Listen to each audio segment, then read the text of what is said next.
What's up, guys? They're coming. We're just gonna have you guys stay in the office. I kind of walk out.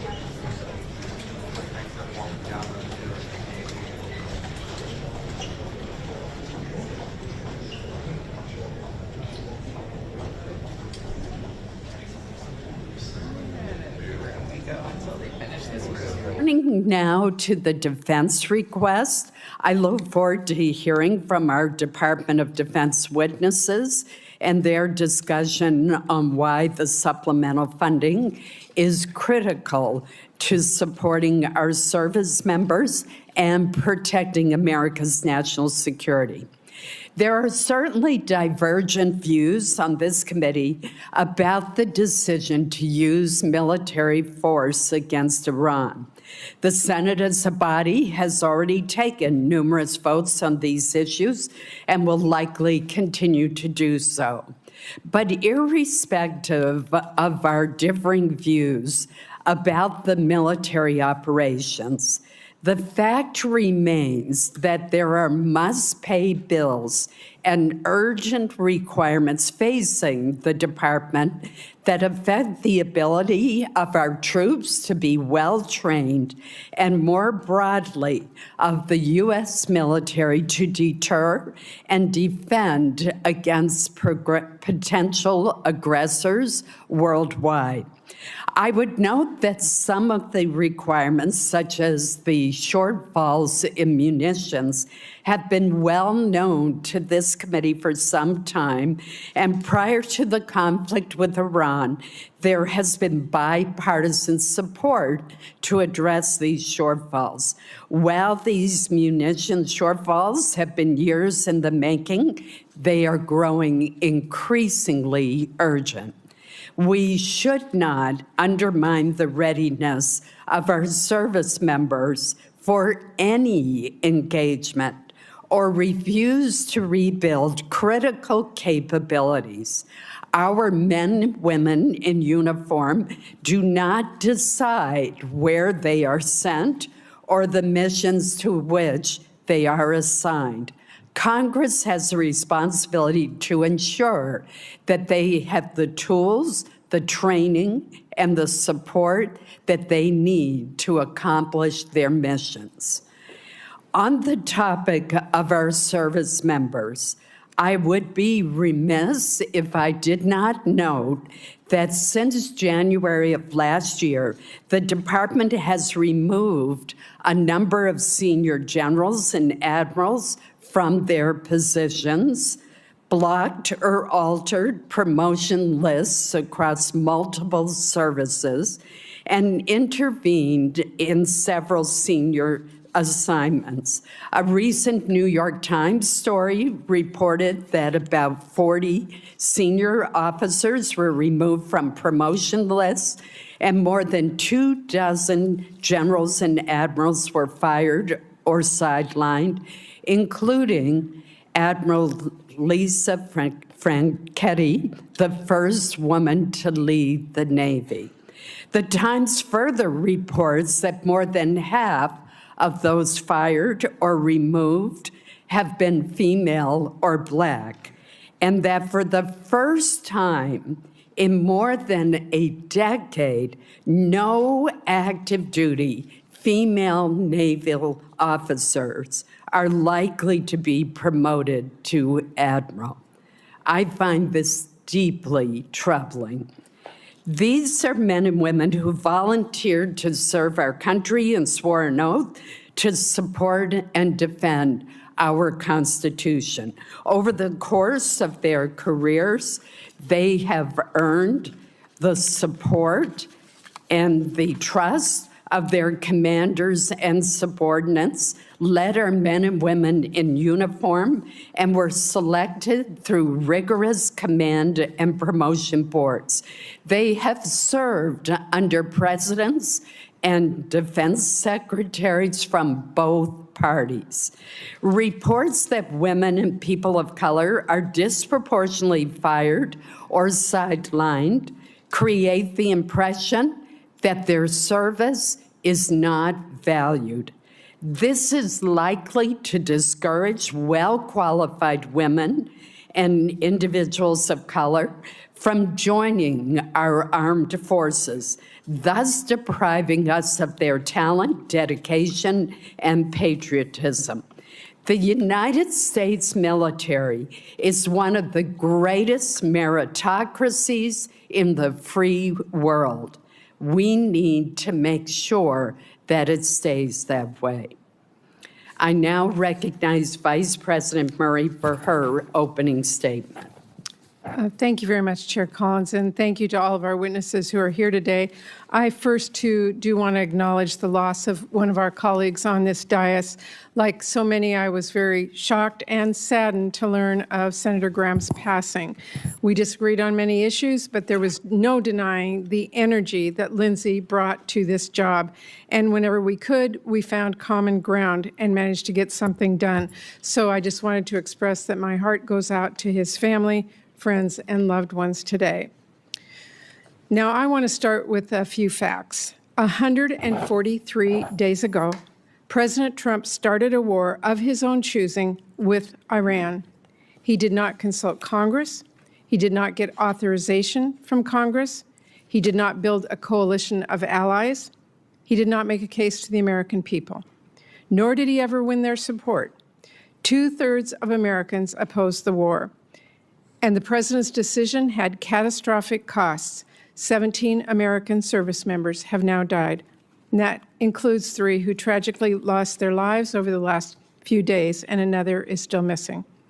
Several hundred more have been injured, including nearly 100 who've been hurt just in the last few weeks. We owe all of them and their families a debt of gratitude that we can never repay. Thousands of civilians have also been killed, and this administration will not tell the public or Congress the true financial costs of this war, but we know it is very well into the tens of billions of dollars. Tax dollars we could have spent helping people afford health care or building new housing have now been lit on fire by a president who blundered us into a disastrous war. And the cost to families' bank accounts are staggering. Economic growth has slowed to a crawl. Inflation has shot up about 50% since this war began. On average, gas cost just under $3 on February 28th. Today it is over $4 and ticking back up with the strait closed again.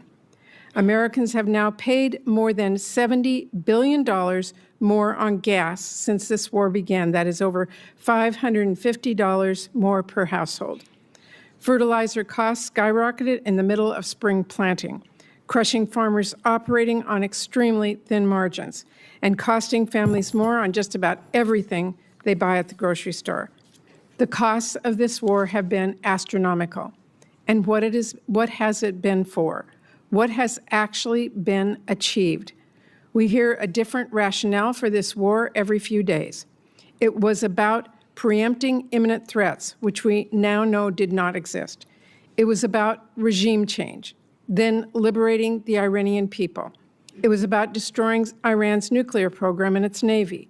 And at one point, it was about taking out its ballistic missiles until the president decided that actually, and I quote, "It's a little bit unfair for them not to have some." Trump has even suggested the war is about taking Iran's oil to, quote, "make a fortune."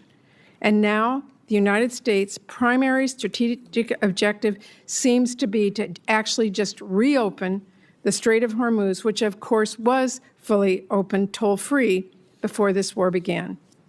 President Trump has, by any objective measure, failed to achieve his goals. Our country is no safer or better off than before the war. In fact, we are considerably less safe. Our stockpiles have been depleted, and it will take years of production to fully replenish them, no matter how much money is thrown at this problem. Our global force posture is much weaker, and as assets have been moved now to the Middle East. And we are now much further away from a long-term solution to halt Iran's nuclear program than we were before Trump ripped up the deal that President Obama negotiated, which secured actual, measurable commitments and progress without ever starting a costly war.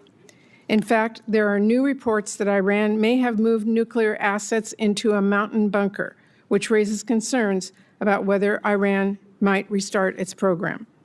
It used to be a pretty somber and serious thing, a president taking America to war and costing lives and taxpayer dollars. But this president has been downright flippant. The people I represent worry Trump thinks this is all a game and has sent men and women into harm's way without any sort of plan. And now that he's driven that car into the ditch, he wants taxpayers to bail him out. As the daughter of a World War II veteran and a Purple Heart recipient, the way this White House has blissfully operated with no plan for success is disrespectful to our men and women in uniform. These are patriots. They are highly trained and have sacrificed tremendously to keep us safe. They shouldn't be forced to put a show on for the president's birthday parade, or do the job of Border Patrol agents, or risk their lives in a disastrous war that the president clearly failed to think through. And as a U.S. Senator, this administration's refusal to explain what it is doing or how this war is protecting Americans, its refusal to seek authorization from Congress, and its expectation that Americans will now just pay for it all without any explanation or transparency is disrespectful, and it's insulting to the people back home that all of us represent. So here we are 5 months later. The strait is closed. The ceasefire hasn't just disintegrated. This war is now spiraling out of control again. The president is threatening escalation and war crimes and suggesting this could be another forever war. He has told us over 40 times now that a deal is near and the war will be over soon. But now he is asking for $70 billion more and for us to just trust him it'll work out fine. Look, I've been very clear. My Democratic colleagues and I will do absolutely everything to ensure that we do take care of our service members and keep this country safe. Chairman Caine, I hope you know that every Democrat on this committee deeply respects the sacrifices that you and our service members and their families are making. Everyone who signed up to serve our country deserves to be more than an afterthought in a war that the president decided to launch despite all the blinking red warnings. But my colleagues and I cannot and will not support rubber stamping a request to bankroll this war and whatever other misadventures Trump wants to get us into next. The American people want to see a quick and strategic end to this war, not $70 billion of their tax dollars sent to keep it going. And I want to make a few important points. First, the president's request is not even primarily a request to cover the costs of the Iran war. This request is chock full of asks to fund unrelated DoD priorities, which should be considered through our annual appropriations process, not in an emergency supplemental. And that includes almost $1 billion for Southcom, nearly $1 billion to keep deploying the National Guard here in D.C., and more than $1 billion for the southern border. Secondly, President Trump is making this request as the Pentagon has a record-breaking $1 trillion total budget for FY26, including over $75 billion it has in unspent money from Republicans' big ugly bill. Understand you may have mismanaged your budget, Secretary Hegseth, but you have to do your due diligence to fix the cash flow problems you've caused before asking taxpayers for more. Third, the president is now asking for all of us to approve tens of billions of dollars in new funding for the war while his administration still has yet to share actual cost estimates, essential information to justify this request, and a plan for where on earth this conflict goes next. This administration is either hiding the truth from Congress and the American people, or if you take at face value what they've said, and in the few briefings that we've had, they have no idea what is going on and no plan to right the ship, neither of which is acceptable. Now, Trump is also asking Congress for over $10 billion to help struggling American farmers who have been crushed first by the tariffs and then by this war, which has shot fertilizer and diesel costs through the roof. I'm digging into that request, but let me be clear. As we're looking at what farmers might need to weather Trump's storm, we must also help families put food on the table. And to do that, we should delay and ultimately reverse Republicans' deep cuts to SNAP, which have already kicked at least 1 million kids off of food assistance. Finally, Trump has also requested, and I had to read this one twice to believe, $1.3 billion in new funding for the State Department for Global Health and Humanitarian Needs. At the very same time, his administration is withholding more than twice that amount in funding that has already been signed into law and is available for the same purpose. He's also asking for authorities to make U.S. taxpayer dollars subsidize the Venezuelan oil industry and to finance the establishment of private investment funds like the one he just handed over to one of his ballroom donors. Unfortunately, Secretary Rubio is not here with us today to explain those requests, to talk about how this war forced one of the largest evacuations of our diplomatic posts ever, or to explain whether, as a national security advisor, he still thinks this war is, quote, the right decision, and whether he still, quote, believes in it strongly. So this is really a request to make taxpayers pay for the president's reckless decisions, from the Iran war to his trade wars to his global health cuts, all while doing nothing to help our families back home who are suffering because of those decisions. And that is what we should be focused on, helping people. Because as Senator Padilla and others on both sides of the aisle will tell us shortly, there are urgent domestic needs that we should be addressing instead of sending more money for Trump to drop bombs overseas. Priorities like disaster relief for our communities that have been ravaged by the unthinkable, or taking action to lower families' costs. You know what's a crisis right now? The fact that there are families I hear from back home who are working full-time and still being forced to decide whether to skip meals so they finally can buy their kids a pair of shoes. You know what's a crisis? The fact that hospitals are shutting down and kids are going hungry because of Republicans' cuts. Instead of bankrolling the president's war or sending ICE $70 billion, my colleagues on the other side of the aisle could work with us to quadruple our investments to cure cancer or help families afford childcare or help them afford to cool their homes. Those are policy choices. And Republican leadership has chosen to focus on funding war and ICE endlessly without a single cent for our American families. So let me close with this. This president says we can't afford health care. We can't afford child care. We can't afford housing. But somehow we can always afford another war. No price tag on that. Families in Washington state are skipping doctor's visits so they can afford groceries. Trump wants Congress to cut him a blank check for a war that no one supports. The American people entrust us to spend their taxpayer dollars strategically and thoughtfully. This is a huge responsibility, so let me be clear. I'm ready to work with my colleagues in a bipartisan way, as always, to address the needs of our nation and the American people. But I hope we can have real conversations about why there seems to always be money for Trump's wars, but never money for the families back home who are desperate for a little relief. So I look forward to today's discussion. Thank you. I will now introduce our first panel of witnesses. Today, we're going to be hearing first from our colleagues, Senator Mike Rounds of South Dakota, Senator Ted Budd of North Carolina, and Senator Alex Padilla of California. I welcome all of you, and Senator Rounds will begin with you first. Chair Collins, Vice Chair Murray, and members of the committee, thank you for the opportunity to highlight why food security and national security go hand in hand. I'd also like to thank the Trump administration for recognizing that input pressures have made it more difficult for American farmers to support their own operations. In South Dakota, farming and ranching is more than a job. It's a way of life built on hard work, stewardship, and the hope of leaving the land better for the next generation. Feeding and fueling the world has never been easy. Producers continue showing up year after year despite drought, floods, disease, pests, volatile markets, and other challenges beyond their control. This supplemental funding request comes at a critical time. Farmers and ranchers are facing production costs that exceed market returns.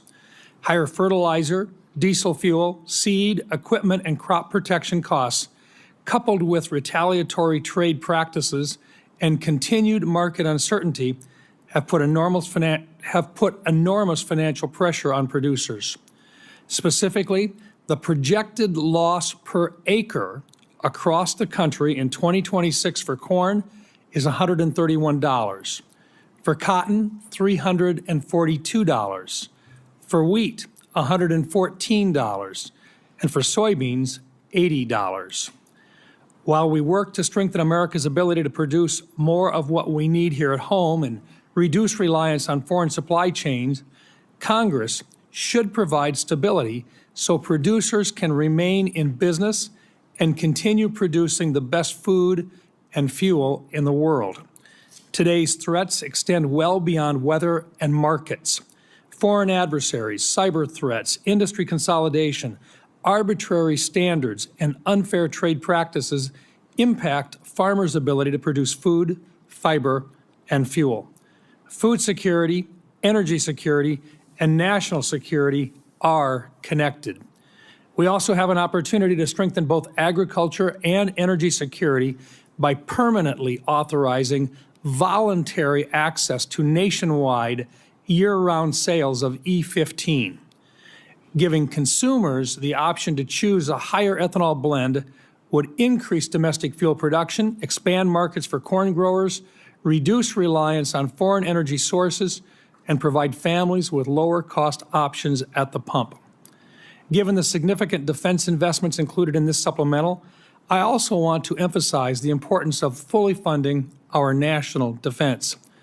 We are living in one of the most complex and lethal threat environments since the Second World War, and the brave men and women who volunteer to defend this country deserve the leadership, training, and equipment, along with resources necessary to maintain America's military advantage.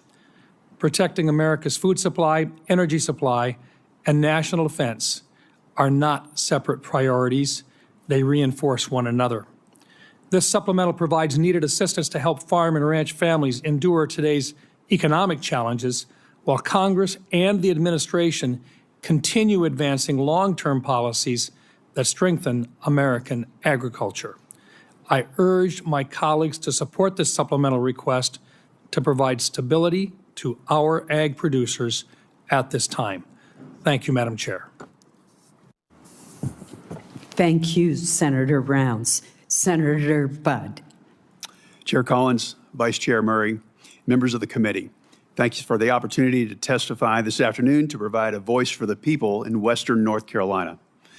More than 21 months ago, Hurricane Helene unleashed an unprecedented amount of rainfall on the Blue Ridge Mountains, causing severe flooding and devastating landslides.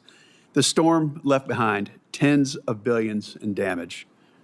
In December 2024, Congress responded by approving a disaster supplemental that provided billions of dollars to Western North Carolina recovery. Additionally, North Carolina's state government stepped up by committing roughly $2.4 billion in state appropriations and redirecting more than $2 billion from state agencies for reconstruction. But the Blue Ridge Mountains' challenging terrain has made it uniquely difficult for federal programs to operate, resulting in delays and inefficiencies. And there's still work to be done. Too many projects in Western North Carolina have stalled due to insufficient funding or because of financial shortfalls from expensive debris removal and rebuilding efforts. I greatly appreciate that President Trump and Secretary Mullen have empowered FEMA to more rapidly reimburse the state and local governments for public assistance projects. However, FEMA is only one part of the equation. The Environmental Protection Agency, Department of Housing and Urban Development, and other federal agencies play a key role in disaster recovery. And much of the existing disaster funding for those agencies has already largely been allocated. When I visit Western North Carolina, I see the impacts the delays in recovery have caused. Debris still clogs the waterways. Facilities that provide drinking water and manage wastewater have yet to be rebuilt. Most concerning, some homeowners are paying mortgages on properties that are still unlivable are yet to be rebuilt. Towns have been forced to embrace expensive short-term stopgap solutions just to carry out their most basic functions for their residents. In the small town of Beech Mountain, there is no long-term water supply. The dam and water treatment plant were heavily damaged, forcing the town out of compliance with state safety standards. And as a result, the state could be fining Beech Mountain $25,000 per day. Most repairs are needed so that the water treatment plant can function long-term. If funded, this process will take at least a year and require significant diversion of utilities and/or daily water trucks just so hundreds of residents will have to have clean drinking water during construction. 3 years is too long to wait after a disaster, and we can't delay any longer. Tourism, the lifeblood of much of Western North Carolina, has begun to rebound, but there's still far too many areas that are unable to accommodate the travelers they once welcomed. But I want to highlight a few examples of success stories to show how ample funding for the last disaster supplemental, paired with exceptional planning and project execution, made an immediate impact on our mountain communities. Last July, portions of the Blue Ridge Parkway reopened after 57 landslides struck 200 miles of the parkway. This Memorial Day weekend, Lake Lure reopened to the public after an incredible debris removal and refilling project. And I want to be clear that I fully support President Trump's request to replenish our munitions stockpile and strengthen our military. And I'm also appreciative of his efforts to provide economic assistance to farmers impacted by disasters and unfair trade practices. However, to address the long-term recovery needs of Western North Carolina, more federal funds are needed. Every time I'm in Western North Carolina, people ask me to make sure that they're not forgotten. This is Congress's chance to remind them that we're serious about helping them get back on their feet. I'm deeply grateful to the members of the committee for holding this hearing, and I look forward to continuing to work with you throughout this whole process. Thank you. Thank you, Senator Budd. Senator Padilla. Thank you, Madam Chair, Vice Chair Murray, members of the committee. Appreciate the opportunity to testify on behalf of the people of California, and especially the survivors of last year's devastating fires in Los Angeles County. And I want to acknowledge that some of them are here in the audience today advocating for relief, and I'm proud to work alongside them. As many of you recall, 18 months ago, 60,000 acres across Southern California burned. That's roughly 3.5 times the size of Manhattan. Over 16,000 homes, businesses, schools, and other structures were destroyed. And most devastatingly, 31 Californians lost their lives. To respond, more than 7,500 firefighters worked literally around the clock for more than 3 weeks to extinguish the fires. And those firefighters weren't just from California. Many came from our neighboring states of Oregon, Washington, Arizona, some as far away as Utah, Texas, and Montana. Colleagues, because as Americans, that's what we do. We help each other. We don't condition our response based on who a community voted for in the last election. When Americans need help, we help.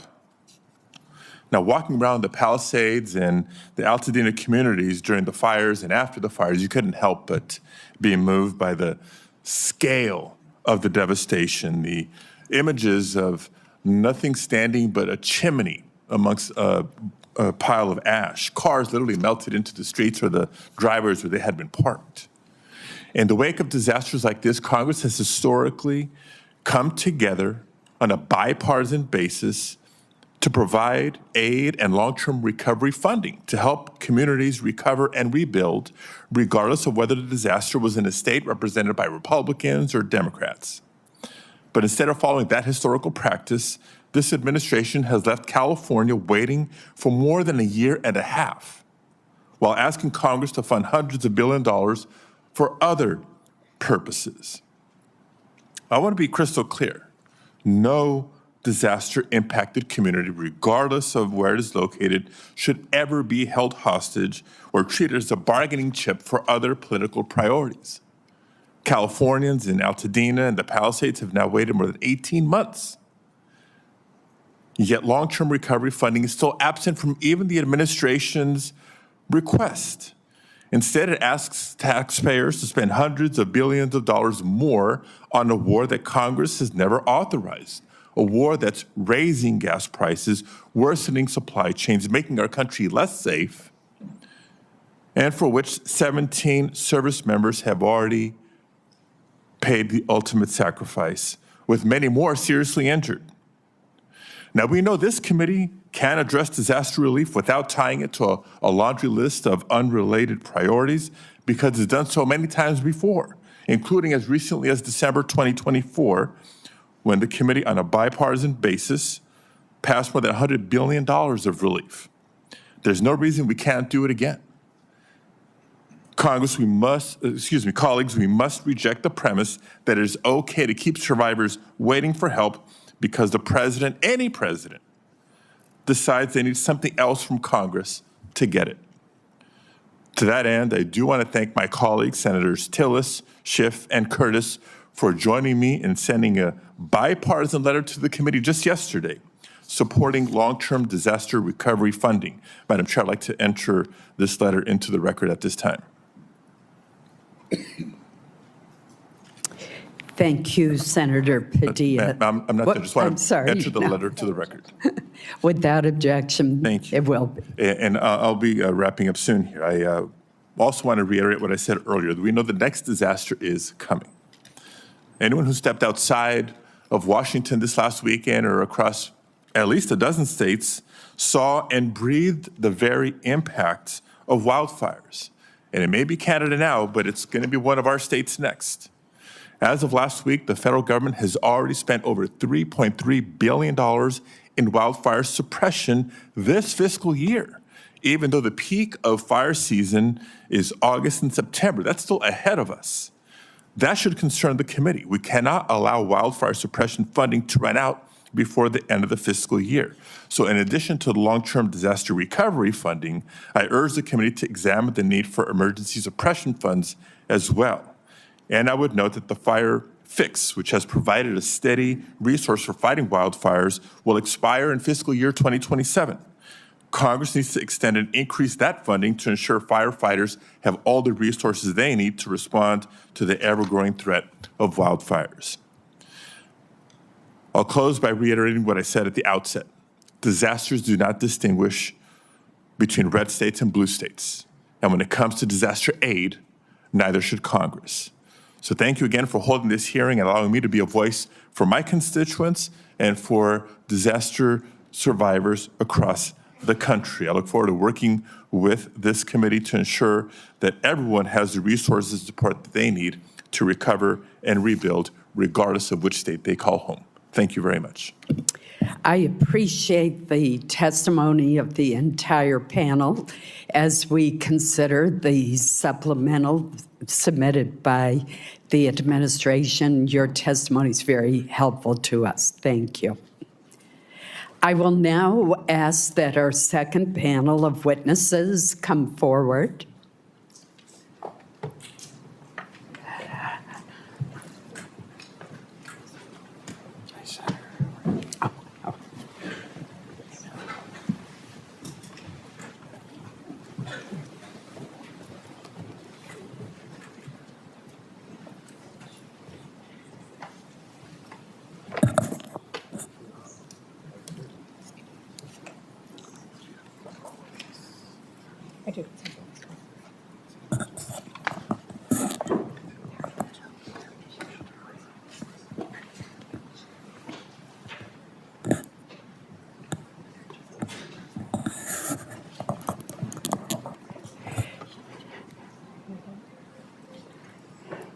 Well, leave it to our military witness to be on time.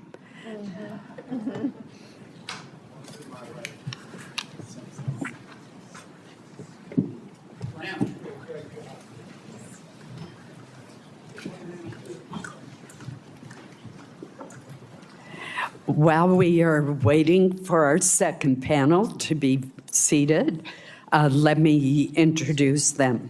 We are joined today by the Secretary of War, Pete Hegseth, the Secretary of Agriculture, Brooke Rollins, and the Chairman of the Joint Chiefs of Staff, General Dan Caine. These administration officials represent the largest components of the administration's request, and we welcome them to the committee today. Secretary Hegseth, we will begin with your testimony. Please proceed. Well, Chair Collins, Vice Chair Murray, members of the Senate Committee on Appropriations, thank you for the opportunity to testify on President Trump's supplemental funding request for the Department of War. As you know, we live in a dangerous world that requires bold and swift action. Hence, this supplemental request for fiscal year 2026. This request is an urgent, necessary injection of resources to address the immediate needs of our department. The supplemental funding request is not a substitute.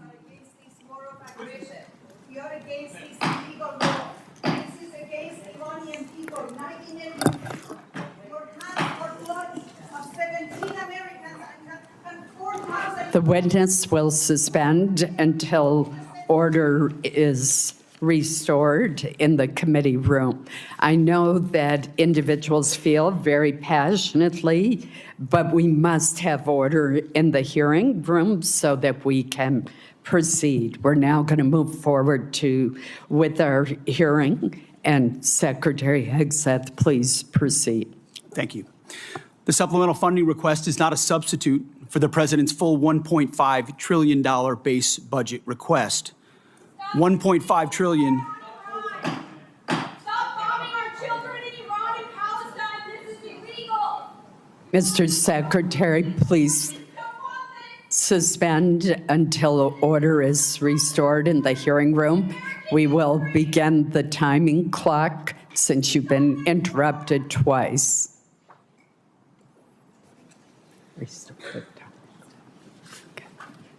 Thank you. Please proceed. $1.5 trillion is what the President seeks and what we need to defend the country. The members of this committee understand better than most that long-term strategic dominance cannot be funded through one-off supplementals.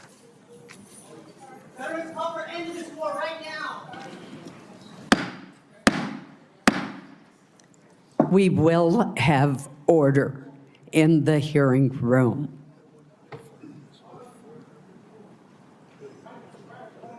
Mr. Secretary, please proceed.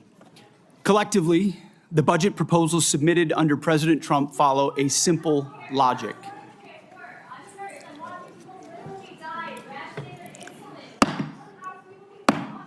I would ask that the Capitol Police, whose professionalism I admire, remove those who are seeking to disrupt the hearing. Please proceed. President Trump's following a simple logic. The military requires a generational investment to deliver on peace through strength. We know the best way to create peace is to prepare for war, to deter it. And that's exactly what the Department of War is doing, building a force so capable that it would be absurd for anyone to challenge it. As the direct result of neglected priorities and gross negligence that ignored threats left over from the previous administration, President Trump inherited a set of global and domestic crises, deferred maintenance almost across the board. Instead of steering the ship through gathering storms, former leaders let our military languish through social experiments and globalist appeasement, sheer weakness. Under President Trump, we have built a different type of department. The Pentagon is no longer run by bureaucrats. Instead, it's led by combat-tested veterans and world-class business leaders who are running the department like a business, and tech titans who are bringing lethal innovation to the battlefield.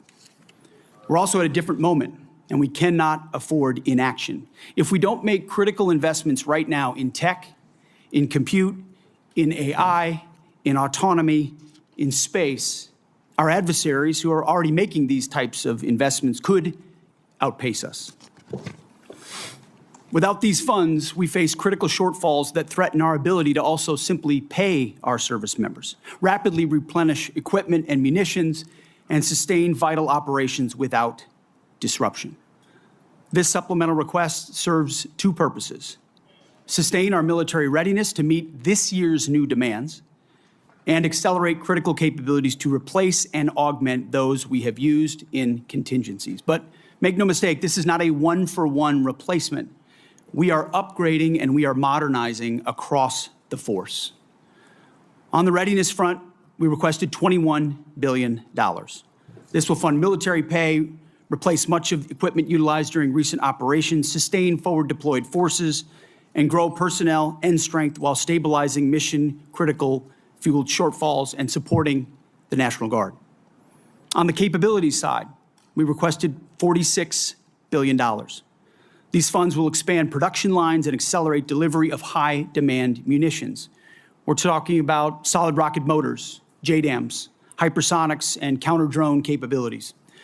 Additionally, we will use this investment to secure digital and space dominance, including resilient satellite networks. Department leadership recognizes that appropriating those funds is just the first step.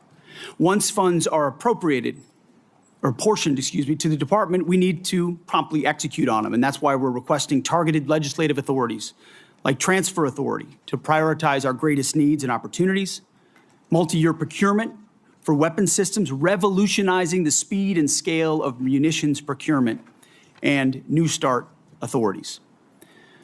Rest assured that every dollar appropriated to the Department of War will be focused on building the lethality of our joint force and reinforcing peace through strength. As I have said before, not fully funding this department, the Department of War, and we know what that means, that means $1.5 trillion, given the world that we live in and the disaster of what the Biden administration budgets gave us. Not funding this department at $1.5 trillion, I believe, is the greatest threat that our nation faces. Either we invest in our warriors at this moment of step change on the battlefield and growing threats, or this is all just talk. I look forward to working with this committee to secure those funds so that our warfighters can continue to do their work every day to keep our great republic safe. Thank you very much. Thank you, Mr. Secretary. General Caine. Chair Collins, Vice Chair Murray, distinguished members of this committee, I'm honored today to appear before you with Secretary Hegseth and Secretary Rollins to testify on the Department of War's fiscal 2026 supplemental funding request. And I'll note I fondly remember my time at USDA earlier in my career where I had the chance to serve there. I'm also joined today by my senior enlisted advisor, SEAC Dave Isom. As always, I'm deeply grateful for this committee's continued partnership and support for our common defense. I'd like to begin by expressing my deep condolences and that of the Joint Chiefs of Staff and the SEAC for the fallen from this past weekend and their families. Today, we remember First Lieutenant Tyler Feehan, Sergeant Michael Swinton, and Private Isabel Gonzalez, and note that the names of our last fallen will be released when we can. I'm humbled daily by the profound commitment of the incredible 2.8 million Americans, just like these names that I've just mentioned, who make up our joint force and serve our nation every day. Also, on behalf of the Joint Force and the Joint Chiefs, I want to express my sincere and heartfelt condolences to the family of Senator Graham for their loss and all of you for the loss of your colleague. The Joint Force remains grateful for his 44 years of service, both in and out of uniform.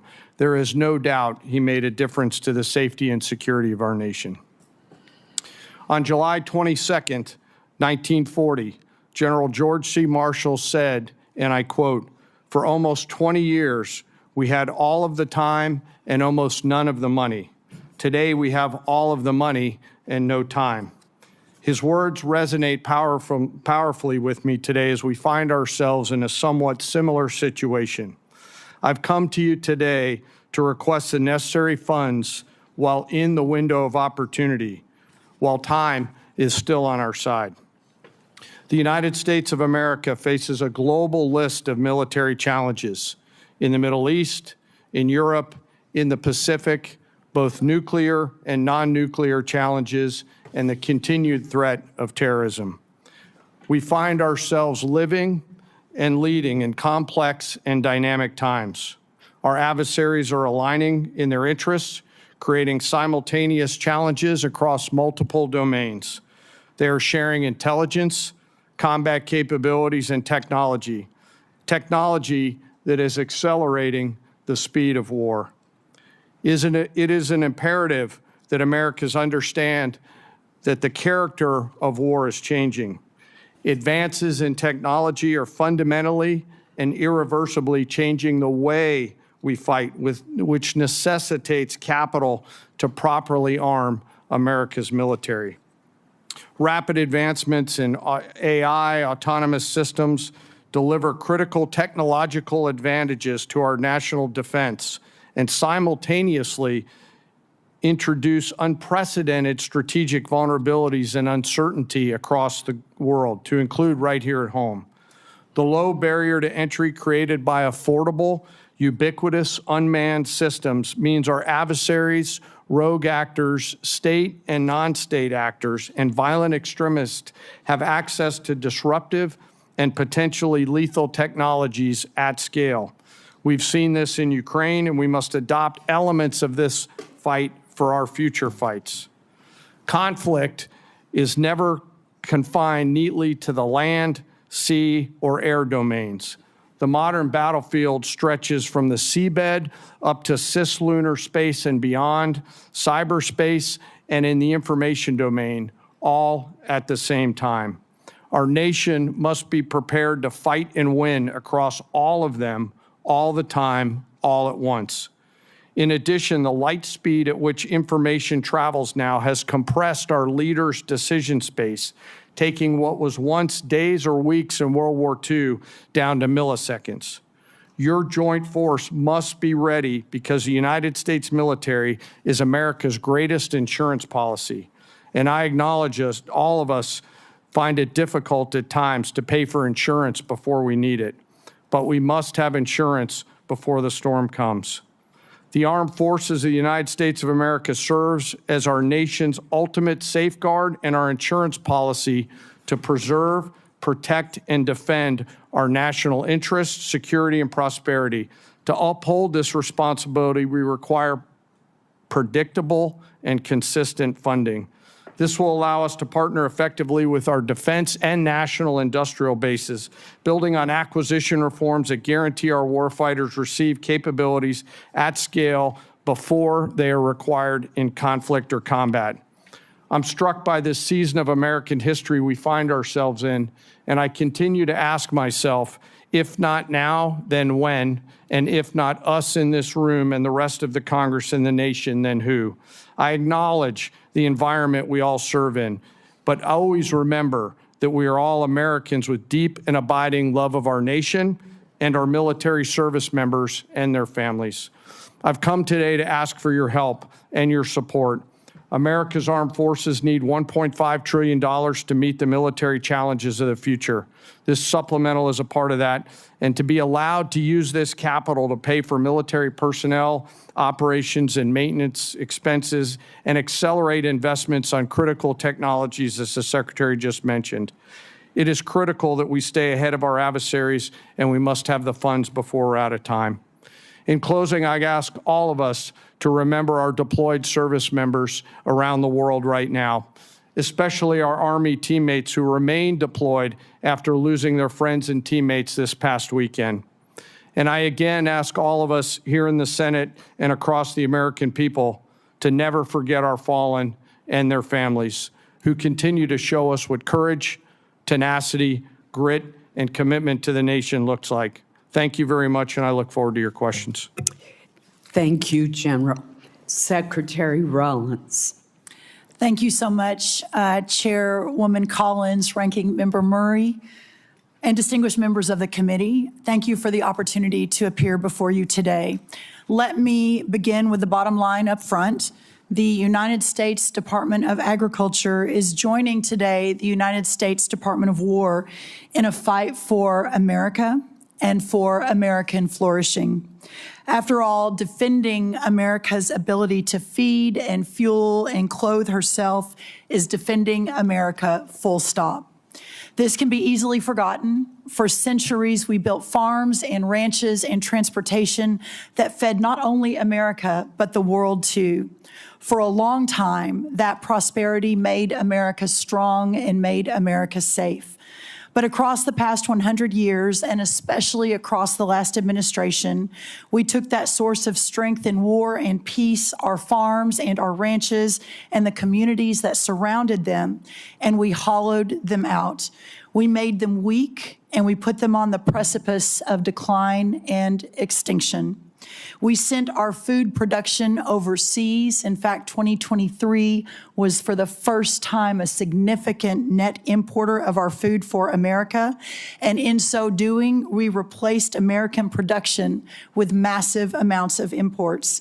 We allowed and even encouraged the consolidation of agriculture, seed production, processing, fertilizer, and beyond into massive industries at scale. Today, nearly 85% of our meat packing capacity is controlled by just 4 companies, including 2 that are foreign-owned. Additionally, our largest pork company in America is owned by a China company, or China. 4 fertilizer companies now represent 78% of the production versus just a couple of decades ago, that was in the dozens. And 2 seed companies now produce more than 50% of the seed for America. These are national security implications. When President Trump returned to office, America's farm economy faced one of the most difficult economic environments in decades. Between 2020 and 2025, the cost of seed rose 19%, crop protection rose 30%, fertilizer rose over 50%, fuel and oils rose nearly 33%, electricity 36%, and repair and maintenance 27%. As these costs climbed, commodity prices plummeted. Farm income fell by more than $90 billion from 2023 to 2024, representing one of the largest single-year declines in history. At the same time, producers saw not one new trade deal across the world, resulting in an unprecedented $50 billion agricultural trade deficit. American farmers deserve better, and our national security now demands it. As long as we are beholden to foreign and even hostile countries for our food and our fuel, our freedom is in jeopardy. Since my first day at USDA, we have been committed to addressing this crisis head on. In addition to implementing the historic working families tax cuts, thanks to so many in this room who worked so hard, moving $40 billion in disaster and economic assistance to producers across the country, securing 19 new trade deals, and decreasing that $50 billion agricultural trade deficit in 1 year by 42%. This year, our corn exports are expected to be at a record-breaking 35%, ethanol up 11%, dairy up 15%, and tree nuts up 11%. We are making progress, but we have a ways to go. Administrator Zeldin has secured the strongest renewable fuel standard volumes in history, and the President continues to support year-round E15 for our domestic markets. We have led robust responses to animal health threats, including HPAI and the New World screwworm, and have reduced unnecessary regulatory burdens and partnered with producers to strengthen the domestic demand for American agriculture. These are lasting reforms and will change the trajectory of American agriculture for the future. The trade agreements will take time to fully execute and generate even more exports. The biofuel investments take time to increase the demand for American crops, although we're already seeing a 10% increase since just an announcement a month ago. And of course, onshoring facilities like fertilizer will continue to take some time to build out. But we are confident that the direction of American agriculture is changing for the better, but many producers continue to face economic pressure as we build that economic infrastructure out. Specialty crop growers across the Northeast, the Mid-Atlantic, the Pacific Northwest, and Florida suffered devastating freeze losses this past winter. Producers across the plains continue recovering from catastrophic wildfire and events occurring while many operations are still working to catch up financially. That is why our proposal includes $10 billion in temporary economic assistance for 2026 row crop and specialty crop producers, and also includes $1.1 billion to help producers recover from catastrophic freeze losses suffered this past winter. Congress has taken similar action over many decades, and we're so grateful for that, but including most recently 2023 and 2024 with economic aid and disaster relief aid with the hurricane seasons. I want to be 100% clear as I close. For the sake of American national security, American existence, and the American future, we must, in the long run, end this system that has grown up like a weed and strangled the American farmland and food production. Farmers want to farm for their products, not for a government check. They want to be free from dependency and free to innovate. We know what happens when they are able to do that. They build and feed the greatest republic in the history of man. But when they aren't, well, we know the danger that we are in today. But that's why this supplemental is so important. It provides a bridge and extends a hand to Americans who need it. It buys the nation the security that we need, and it buys us time to deconstruct and then reconstruct a new system, putting our farmers and ranchers first, and to restore the system that originally made America great. For our farmers, the defense of American freedom continues. They only ask to be free to fight. Thank you so much. Thank you for your testimony.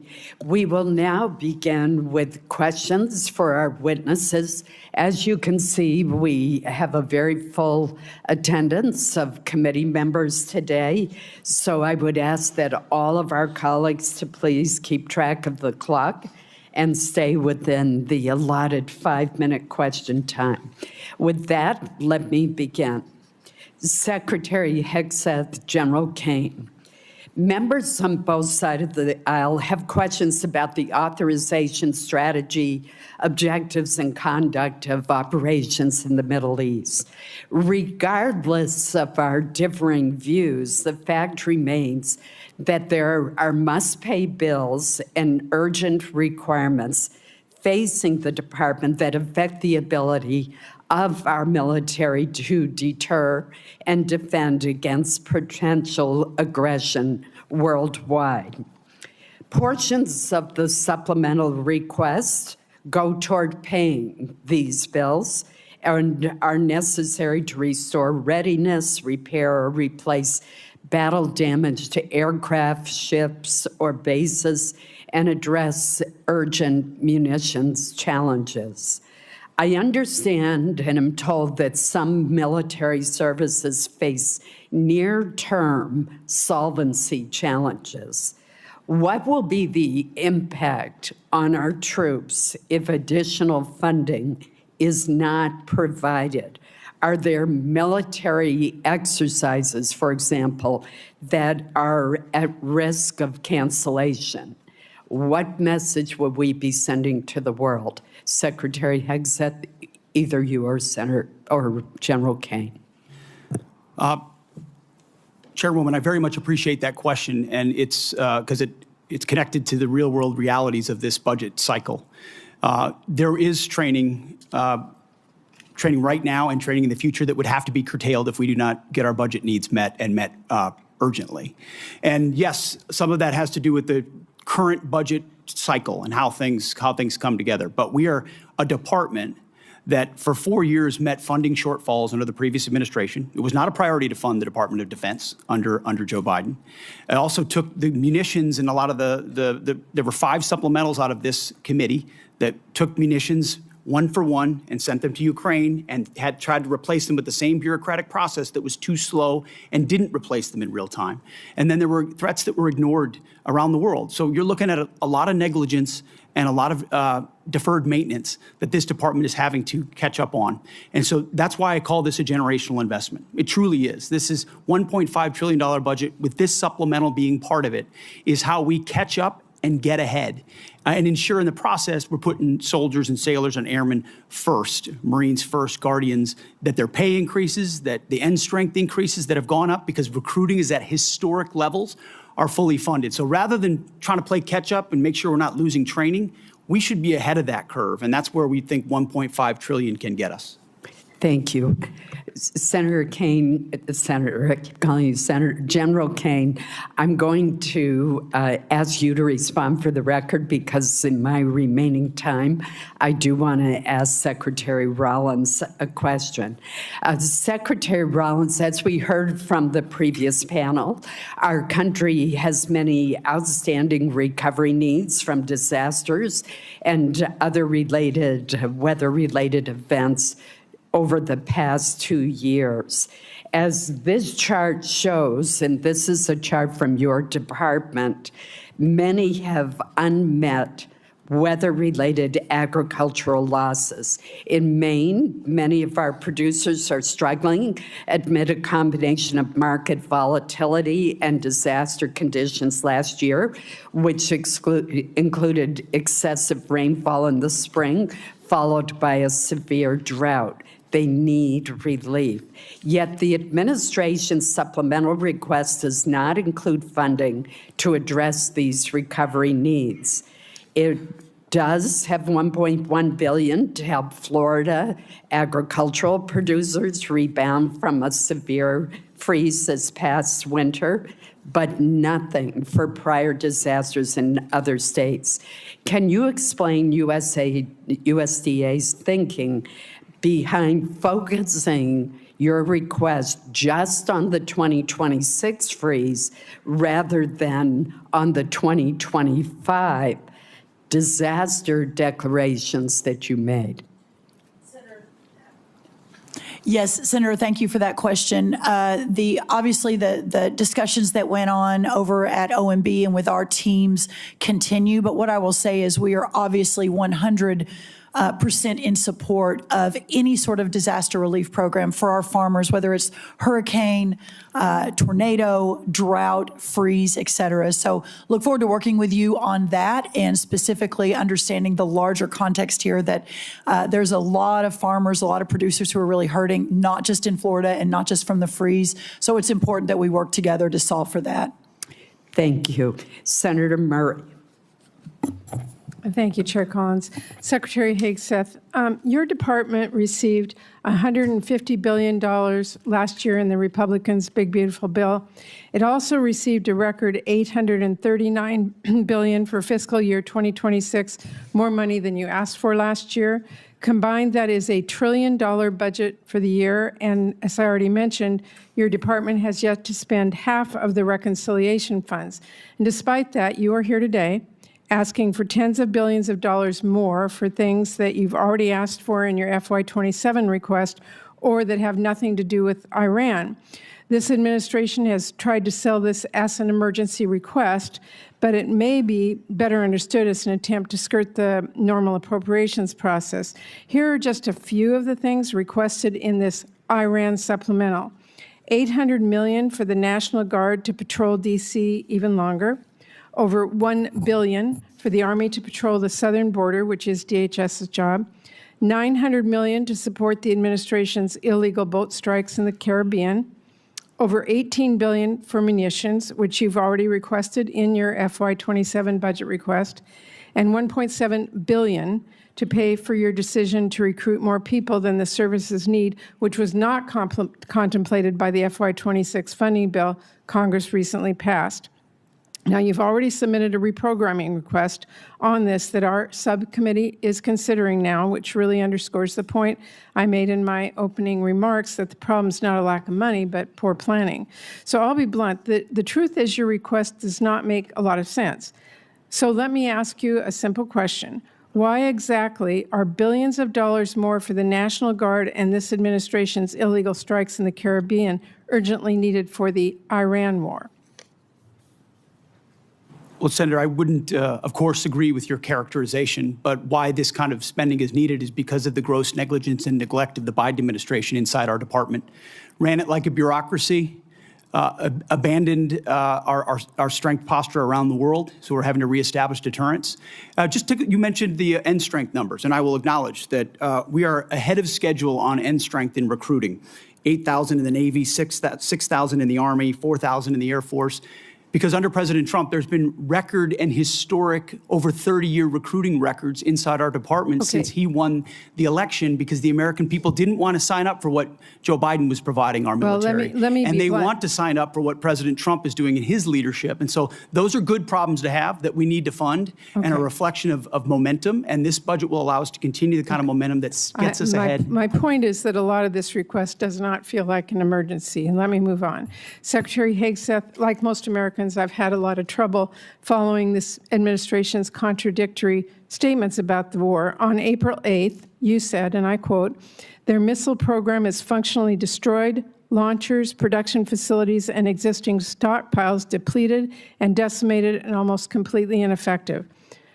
Mr. Secretary, Iran has been firing at U.S. military bases in the region and its ships for the last week. How is it possible, if their capabilities were, quote, functionally destroyed 3 months earlier, as she claimed, for them to be doing this now?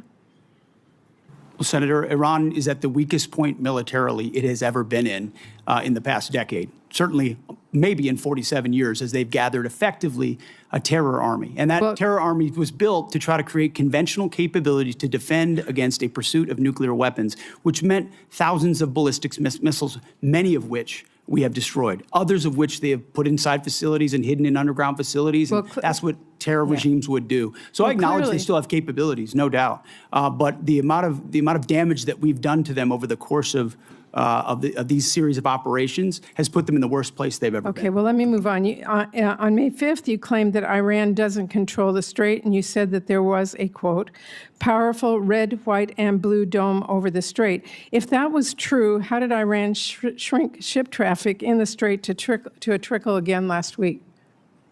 We pushed almost, I believe, between 400 and 500 million barrels of oil under the nose of Iran over the course of Project Freedom, which went underground, which I acknowledged after we did so covertly, because it was more effective to do so quietly than to do so publicly. So we've been in control of moving traffic through there for quite some time. Will they retain the ability to recklessly shoot at commercial shipping? And that's what happened. We had a ceasefire, and then they shot at commercial shipping recklessly also as a state. said at That's that what changed same press conference, and I'm going to quote you, you urged Iran to, quote, let innocent ships pass freely. These international waters belong to all nations, not to Iran to tax, toll, or control. Last week, President Trump said the U.S. would charge a 20% toll to each ship to pass through the state. So based on your opposition to tolls, did you talk to the president out of that idea, or did someone else? Iran's not charging tolls, and they're shooting at ships right now. But Trump said that he wanted to charge a 20% toll. We have a blockade right now of all Iranian ships and Iranian ports, and it's effective. My time is out. Senator Murkowski. Thank you, Madam Chairman, and thank you all for being here. Challenging times, I think we all recognize that. Secretary Hegseth, I want to ask, just specific to Iran authorization, the administration has made the case that the action in Iran falls under the President's Article 2 authorities, and we can have disagreement. Reasonable people can disagree about the boundaries of the presidential war powers, and have for a long period of time. But I look at the War Powers Resolution, and it's not ambiguous. It requires the President to terminate hostilities within 60 days, absent congressional authorization. So hostilities began February 28th. May 1st, Congress was informed that hostilities had ended, but yet despite the fact that hostilities had ended, we were still seeing sailors being fired upon still activity. Then in June, an MOU is signed to preserve the ceasefire while negotiations continue. That MOU has now collapsed, and we are seeing the resumed attacks in the Straits of Hormuz. On July 10, the administration sends Congress a new war powers notification, effectively restarting the 60-day clock again. So I'm concerned about this sequence, because you have a situation where the claim essentially allows the president to extinguish the war powers clock just at the moment that it becomes legally inconvenient through declaration of temporary ceasefire. Then it's reset, avoiding the congressional authorization that the Constitution requires and the war powers intends. So we had an opportunity in previous appropriations hearing for me to ask if you felt the administration had all the authority that it needed. You indicated at that time that no, additional authority was not needed. Are you still, is the administration still taking that position about needing no authorization from Congress at this time? Senator, I know there's a long-standing legal debate on this particular topic, but we certainly as a department share the position of the White House that we have all the authorities necessary at this moment. So let me just kind of do a follow-on.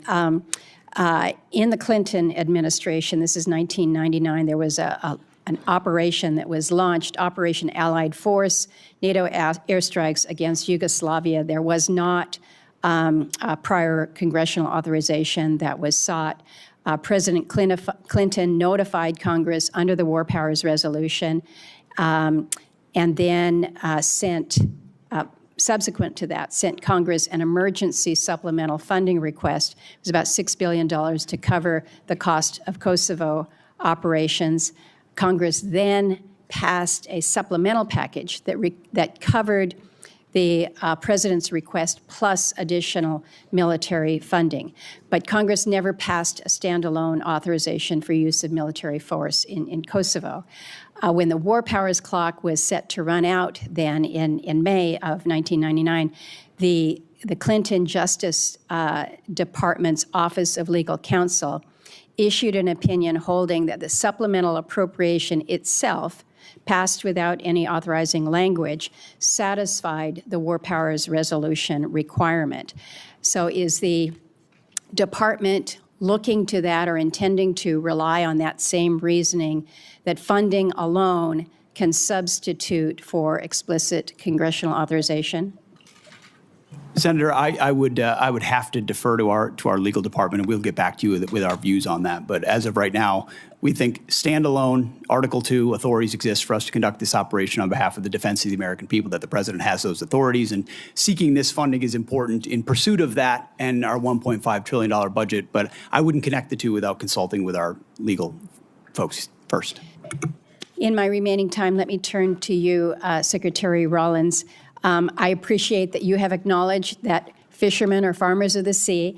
I don't know whether you are aware whether any fishermen will be eligible for any of the supplemental funding. They too have faced many of the same challenges that our farmers have with high fuel costs, the impact from tariffs, disasters that we have seen.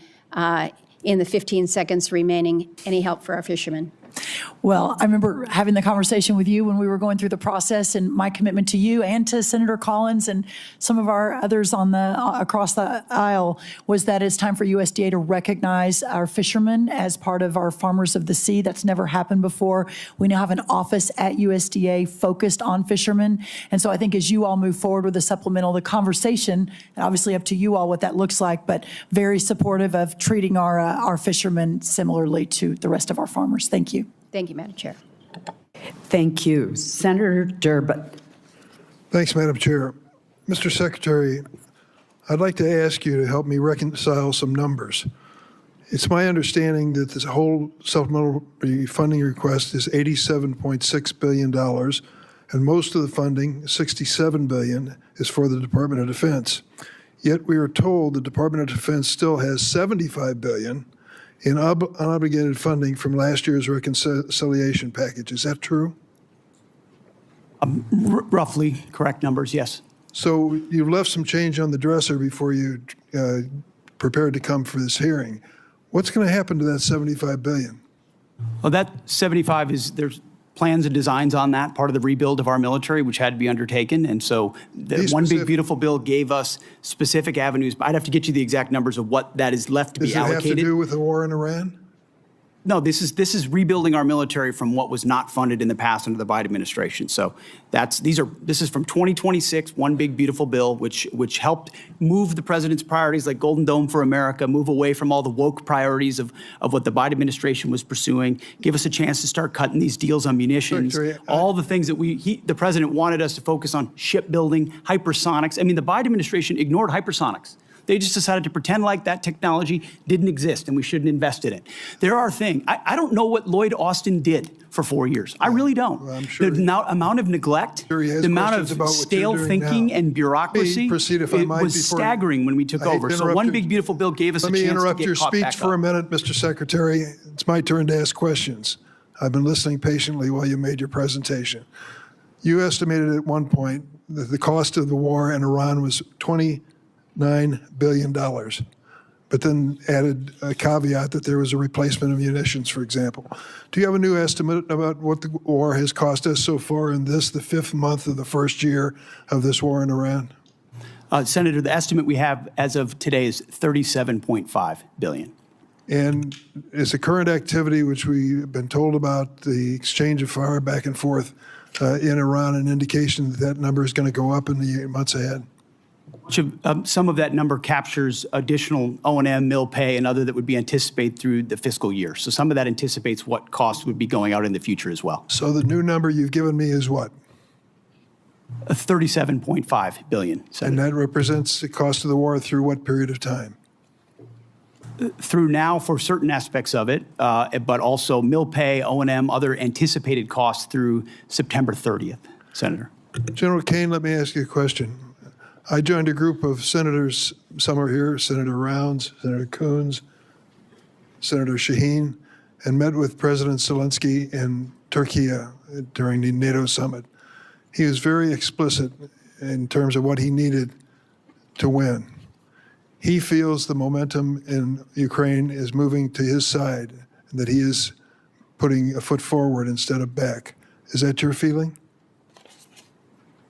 Sir, I think the pressure that Ukraine is putting on Russia is substantive at this point.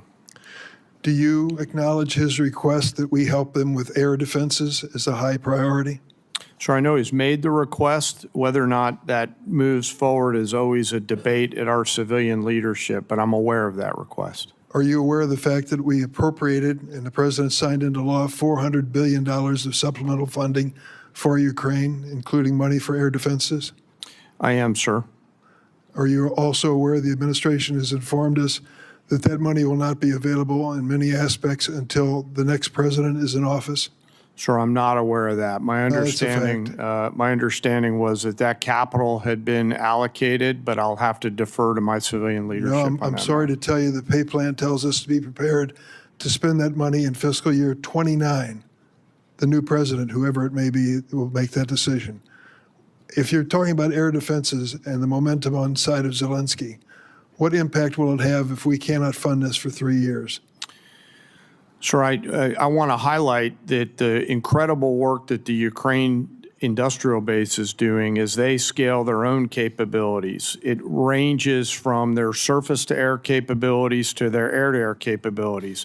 I'll note that recently we had the first air-to-air kill where a Ukrainian F-16 shot down a Russian fighter. So I think their ability to scale their layered defense has come along a long way over the past couple years with the help and assistance of many. General, thank you for your service to the country, and I'm sorry for our losses. I believe 17 servicemen have given their lives in Iran so far, and hundreds have been injured. We should acknowledge that fact.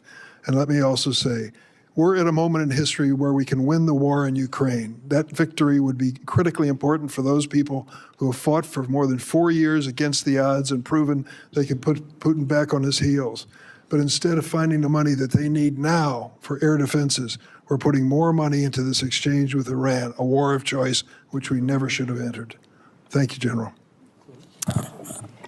Senator Moran. Chairwoman Collins, thank you very much. Let me first begin with just a statement to you, Secretary Rollins. Thank you for your leadership. Thank you for your attention to disaster assistance. Hugely significant and important in many states represented here, but across the country. And it is as challenging circumstances as I've seen farmers in my time and representing them in the United States Congress. And I appreciate my colleague, Senator Rounds, for making that case today. I appreciate the efforts by Senator Bozeman, the chairman of the Ag Committee, and Senator Rounds and his Vice Chairman Shaheen for their efforts here on this committee for that effort. Secretary Hegseth, let me ask you about your recent visit to the 101st Airborne Division. You saw the MV-75 Cheyenne. You saw it firsthand and heard from soldiers, as I understand it, about the next generation capabilities, how they will transform the way we fight. The Cheyenne has broken through, and it appears to me, in the acquisition bureaucracy to deliver a capability for our war fighting much faster than it otherwise would have happened. As you look across acquisition, I mean, we're here talking about appropriations, but the ultimate success we'll have in defending our country is putting that money to work as quickly as possible. So as you look at acquisition, what would you tell me we learned from the Cheyenne? Is it a model how the department it intends to field the next generation of capacity going forward? What does the program need from this committee to meet both the schedule and the necessity of its capabilities? Senator, I appreciate the question. I think it's one of the untold stories of our department is how we've tried to revolutionize the speed and scale of new acquisitions and procurement. Some of it through munitions and ensuring that companies pay for building their own factories and their own assembly lines so that we're saving billions and billions as taxpayers while companies invest. And when you invest in something with your own money, you want to see it succeed ahead of schedule and on time. Also opening the aperture so it's not just the prime contractors that are competing, but new entrants who make high cost and low cost capabilities. I think in particular on the Cheyenne and the Black Hawk and the replacement, the gap that some have identified could exist based on the hesitation on speed and replacement exists because of an austerity mindset, again, that goes back to the Biden administration of divest to invest. And so you end up divesting in certain systems like the Black Hawk before the next one is online, creating gaps for actual operators. And what we're funding in this supplemental and across this budget is the ability to do both. Make sure the systems we rely on the battlefield right now are delivered, and that newer entrants that we're going to need for long-range fight to deliver, to be more survivable in contested environments, which you're talking about. When I had a chance to see it, the soldiers were proud to be in it because they felt like it would give them greater advantage in the future. We need to accelerate the timelines of those and deliver them even more quickly. And when you allow new entrants with all the right incentives, those things happen, and it's happening in that program. Will that take place, I think you may have just said this, but will take place in this circumstance of the Cheyenne? I believe in this administration, because of the policies of this administration, it is likely to do so. Just like the B-21, just like the F-47, just like so many other of our exquisite munitions that otherwise would have taken years and years to even get into development, we're moving those things left by, in some cases, years, so that we get them in the hands of warfighters who would need them right now and not held up in bureaucracy in this town. Thank you, sir. Let me turn to you, General Caine. The department is requesting a significant supplemental to address the ongoing operational demands.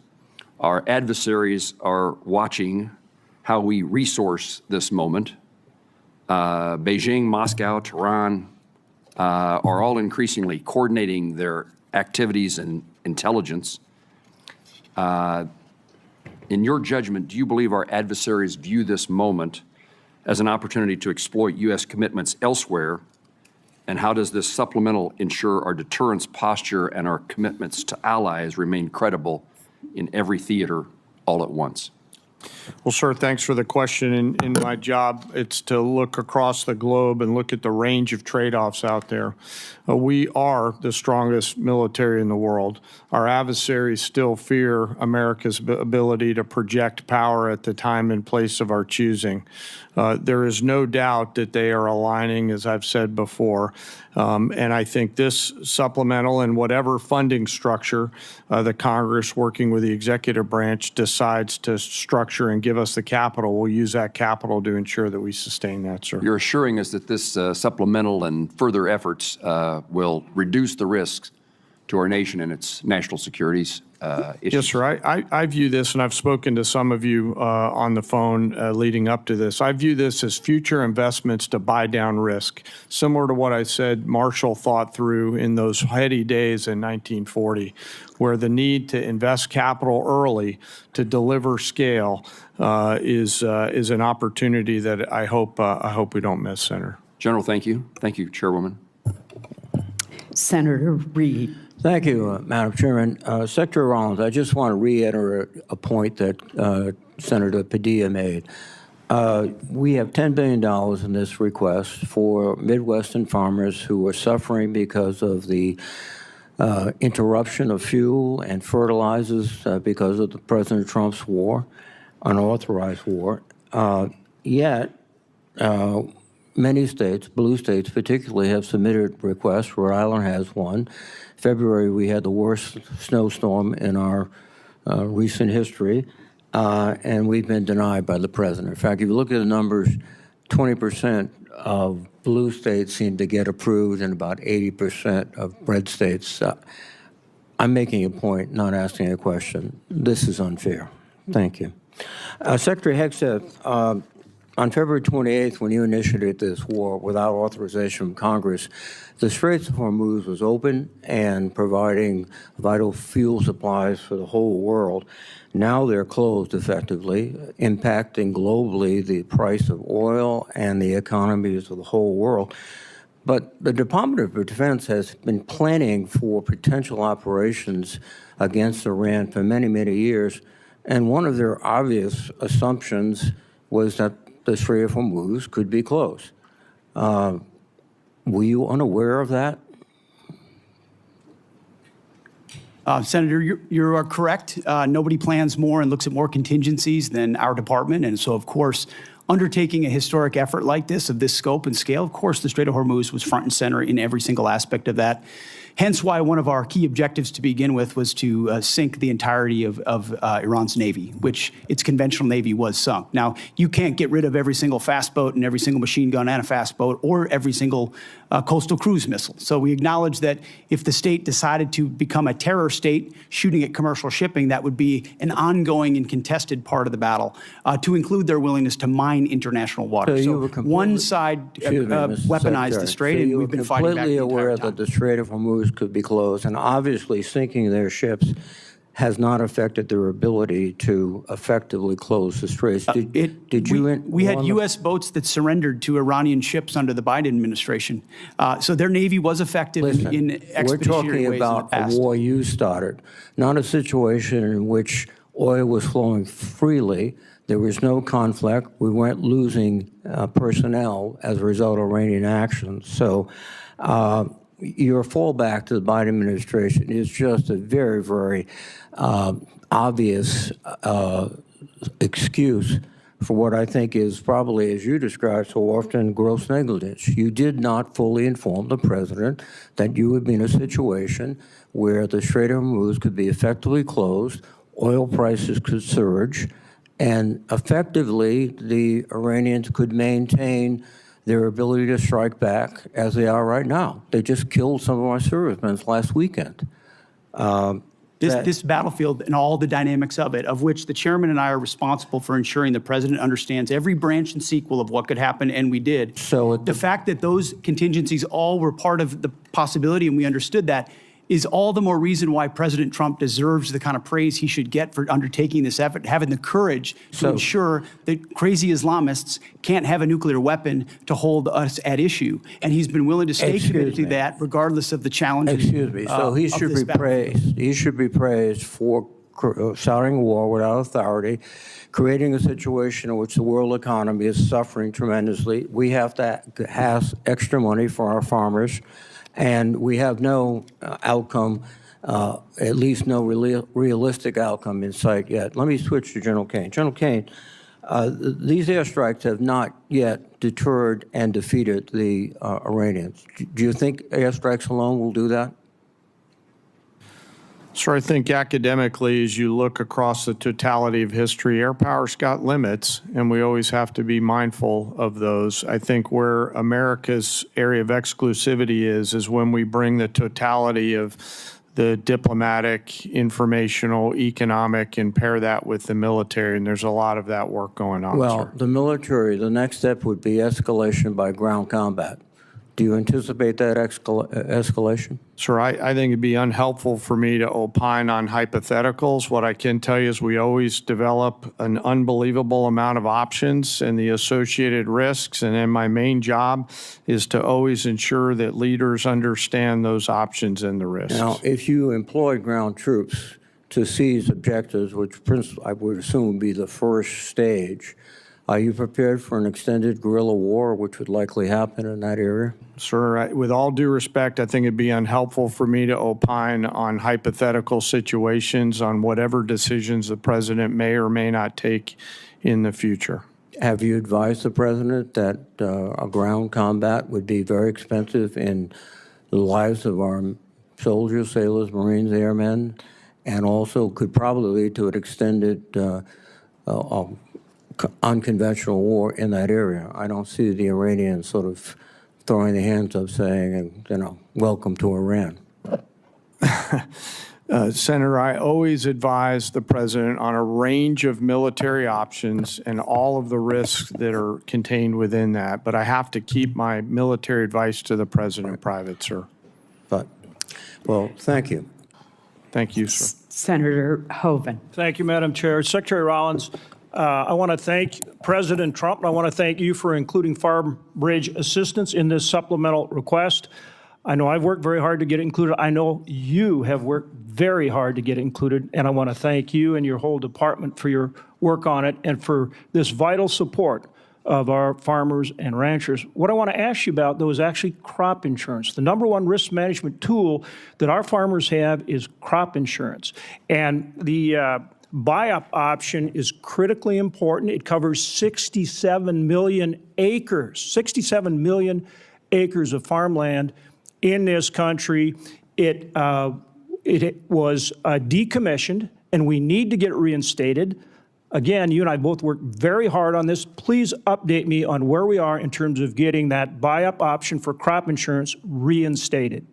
We are 100% supportive of that and are moving forward to execute that buy-up option. Thank you for your leadership on that, Senator. Thank you for your support. Also, Assistant Secretary Fortas for his support. It's very impactful, very important, and will make a big difference for our farmers right now. So thank you for that. Thank you. Secretary Hegseth, are Russia and China helping Iran? And if so, how? Well, Senator, as the chairman alluded to, there's definitely adversary alignment, attempts to do so, and there are many ways that we deter that, some of which are, and the depth and extent of it ought to remain classified, and it should, but there are ways in which both of those countries are limiting at different levels, enabling some of the things Iran is doing. Yes.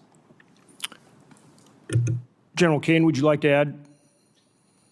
Sir, I'd rather not opine on the specifics because that would divulge what we know, and I never want the adversary to know what I know. I just want to know it. And hopefully we'll get a chance to do that in the skiff. Yes, sir. Happy to do that in the skiff, sir. This relates both to the funding, but also, again, to how we achieve our objectives with Iran.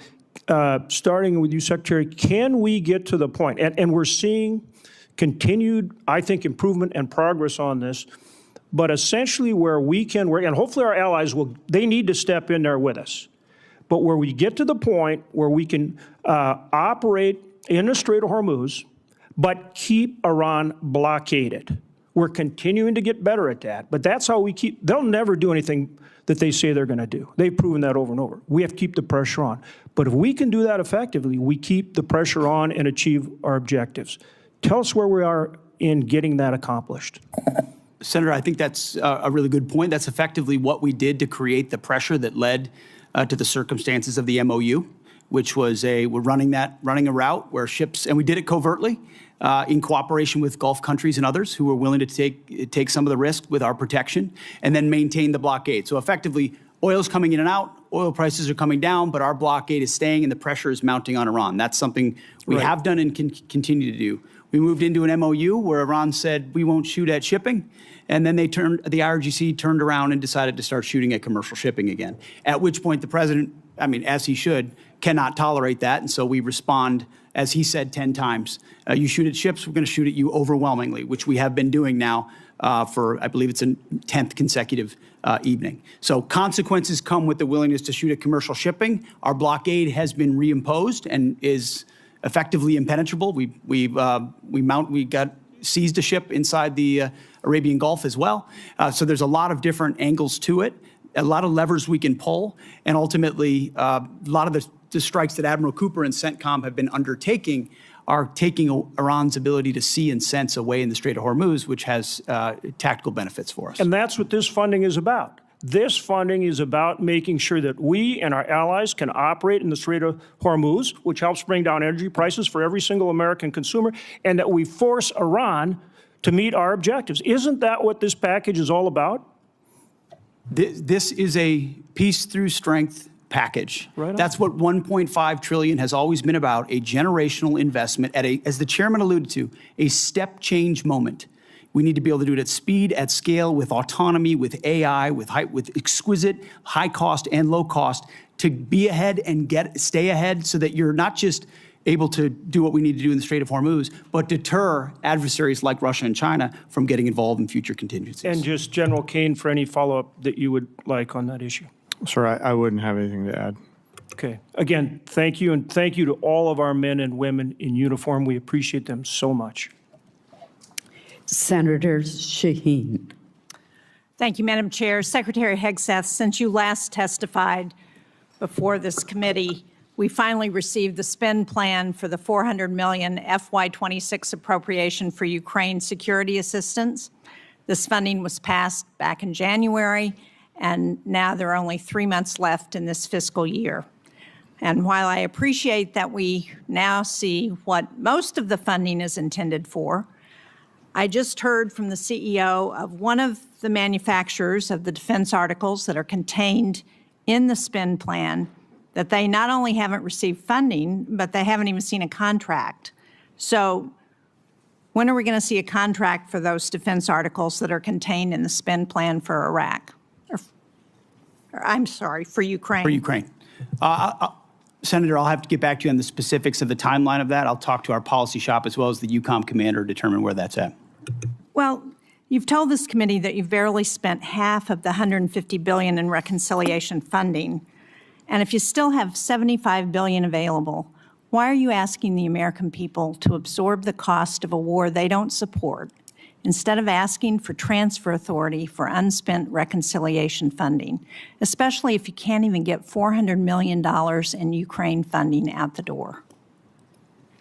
As I mentioned earlier, Senator, that money from the One Big Beautiful Bill is otherwise allocated to the rebuilding of our military with priorities of the president like Golden Dome for America and hypersonics and other munitions investments that we made up front as we tried to adjust the Biden budget into an America First budget. And so reallocating that away from those priorities is robbing Peter to pay Paul. Those are allocated to rebuild. But my point is, and ultimately we're committed if you can't to spend this it year's on agenda. a timeline that makes sense, why do you need to come back and ask for more money? Wouldn't it be better to spend money that you already have? And one of the things I noted was, or at least I think that this supplemental doesn't include funding to repair damage to our bases or to our military infrastructure in the region. And I have not heard that we've gotten the full extent of any of those damage estimates. So should we expect another request to address that military construction costs? And at what point do you stop asking Americans to foot the bill for a war they don't support on top of an inflated budget request and billions in reconciliation funds that you still haven't spent? Well, Senator, I obviously don't agree with your characterization of that. I appreciate that, but you didn't ask. But I want you to answer my question. I know you don't agree with my characterization. I don't agree with yours either. Well, one of the reasons I take issue with that characterization is something that Senator Durbin said when he talked about Ukraine and he talked about winning. And I appreciate as much as anybody winning a war. but I sit in front of a committee that wants to talk about winning a war that's been going on for 4 years and talks about strategic defeat of a conflict that's been going on for 4 months to prevent Iran from getting a nuclear bomb. I would hope for some perspective in this town of the historic nature of what President Trump is undertaking. Do you want radical Islamists to have a nuclear bomb I don't that want can to hear stare your down the speech world? because I have limited time. I don't understand. If you can't answer my question, then I will move on to my next question. Secretary Rollins, the timber industry has also been hard hit, as you know, by trade wars, by drought, by wildfires, by other natural disasters that are increasingly common. In New Hampshire, which is the second most heavily forested state in the nation, one of the things that we really need, as you know, because we've had this conversation, is a research program and Forest Service staffing on the ground in a variety of ways, but particularly at Bartlett Experimental Forest. These small investments in research and staffing and sound management help make the forest economies healthier and more competitive. I very much appreciate your having staff visit Bartlett last week with my staff and with staff from the governor's office. But can you commit to restoring staffing at Bartlett and to keeping the facilities there open now that you've seen the critical nature of that research? Why don't I follow up with you? I have not gotten a report from their visit, so I would like to do that first. But obviously, you and I have been in a continuing conversation about that. The good news, there's no doubt our timber industry is in distress and has been for a long time. The fact that we import 90% or something from other countries of our lumber needs is crazy.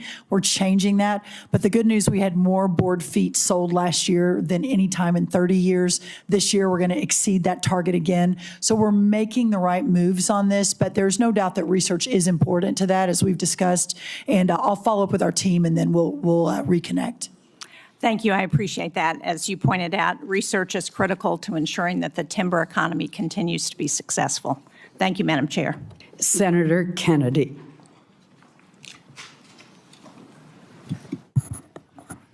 Thank you, Madam Chair. Thank you all for being here today. General, in the war between Russia and Ukraine, who do we want to win? Sir, I want Ukraine to win. Is Russia America's friend? I'm sorry, sir, I couldn't quite hear your question. Is Russia America's friend? I think that depends on your definition of friend. I think it's a complicated relationship.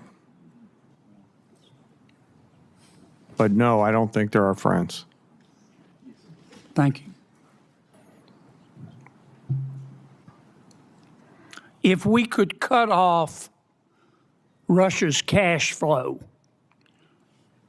which depends substantially on its sale of oil, would that help Ukraine win? So I think militarily, anytime you can restrict resources and cash flows against an adversary, General, I that's a have good so thing. much respect for you. Yes, sir.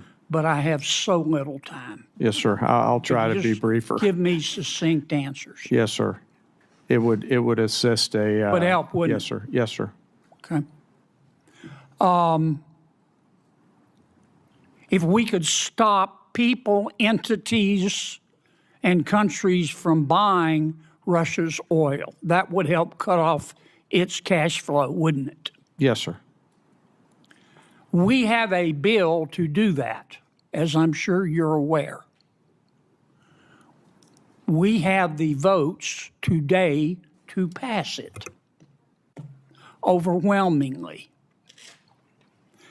I also have enormous respect and admiration for our majority leader, Senator Thune. But I hope everybody on this panel will today contact Senator Thune and ask him to bring that bill to the floor. We should vote on it at a minimum of next week. Some of my colleagues, General, want America to just stop in Iran. In the blockade, bring all of our warriors home. what would be the consequences of that in your estimation? Sir, I think termination criteria is always a political decision. However, I assess that Iran will continue to be a challenge moving forward. So we have to be thoughtful Will about they that. put tolls on the strait? I don't know, sir. That's a decision that's a hypothetical and will depend on what happens It's not in the future. hypothetical. We've got a blockade to stop them. We do, sir. That's General, putting I want you economic to look me pressure in on the eye. Iran. I'm not asking you for, I'm not trying to get you in trouble. I know your advice to the president is private, but this is serious as 4 heart attacks and a stroke. Now, what happens if we come home and end the blockade to the world?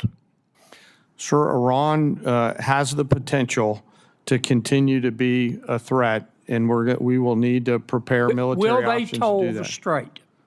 Sir, that's a hypothetical question, and I don't know the answer to that. Oh, it's not hypothetical. We come home. It's not going to be hypothetical. You know that, General, and I do too. And I appreciate your discretion, but we're down to it. We need some hard answers and some straight talk. What'll happen, Pete? Senator, I would agree with the chairman, but the likely outcome is they would try to impose their will on the waterways in ways that the world would not like.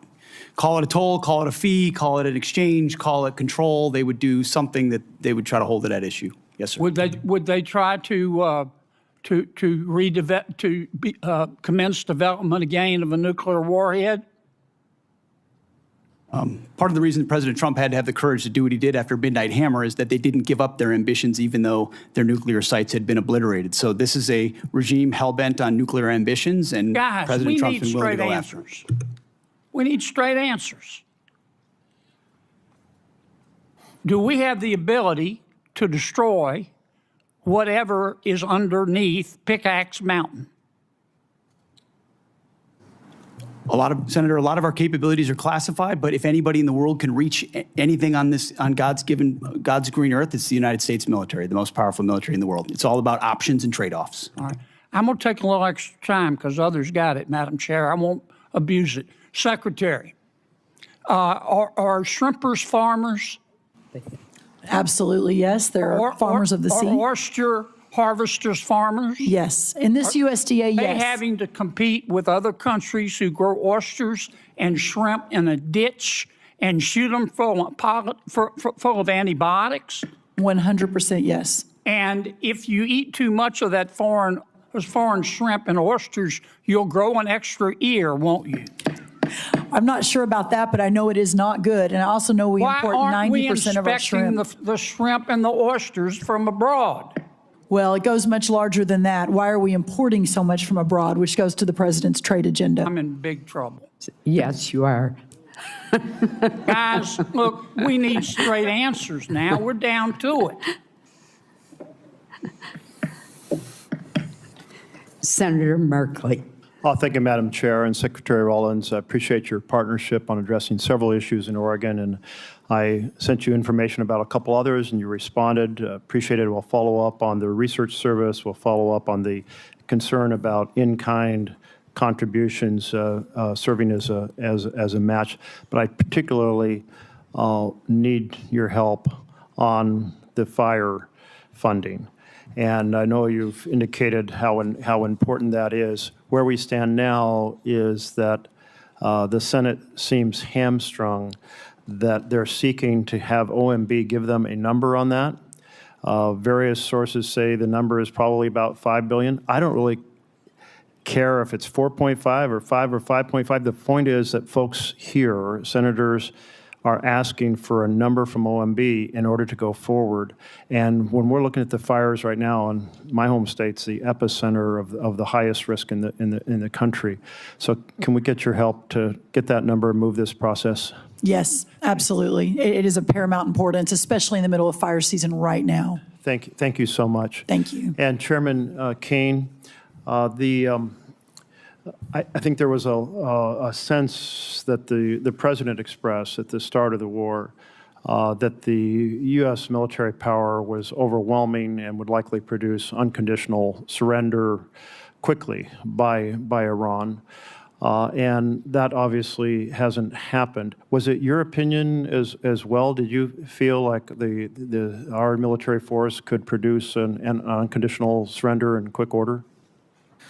Sir, I won't, with due respect, I won't share my private advice to the President. What I will assure you and the American people is I always speak truth to power and offer an accurate assessment of what my assessment is of both our readiness, the plans and activities that might be undertaken, the associated risks, and the secondary and tertiary considerations that go with those opinions or options.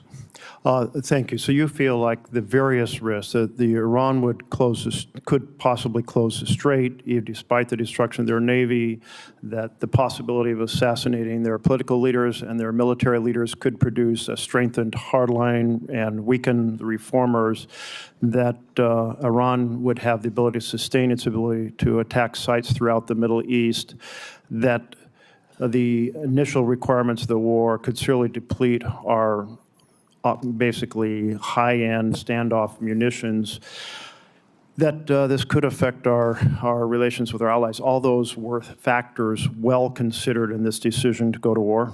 Sir, as I said, I won't opine on or share my private advice to the President. I'm not asking about your Vice President. I'm asking you, did you understand these issues, or have these become revelations as the wars unfolded? Sir, my job is to understand all of the considerations that go into the carefully considered use of military power. Let me ask you this then. Yes, sir. So I understand why you don't want to respond, but these are all massive risks that seem to be poorly weighed in the beginning of this misadventure. Currently, there are reports that we have hit the Bonji desalination plant that provides water to about 20 villages or about 10,000 people, and we also damaged the desalination plant at Keshem Island. Were these deliberate targets by the United States? Sir, I'm not aware of those as being particular targets, nor am I aware of those reports, and I'll have to go back and get back to you on that. If you could, I'd appreciate that. You are aware that infrastructure that civilians rely on to survive is not generally considered legitimate military targets?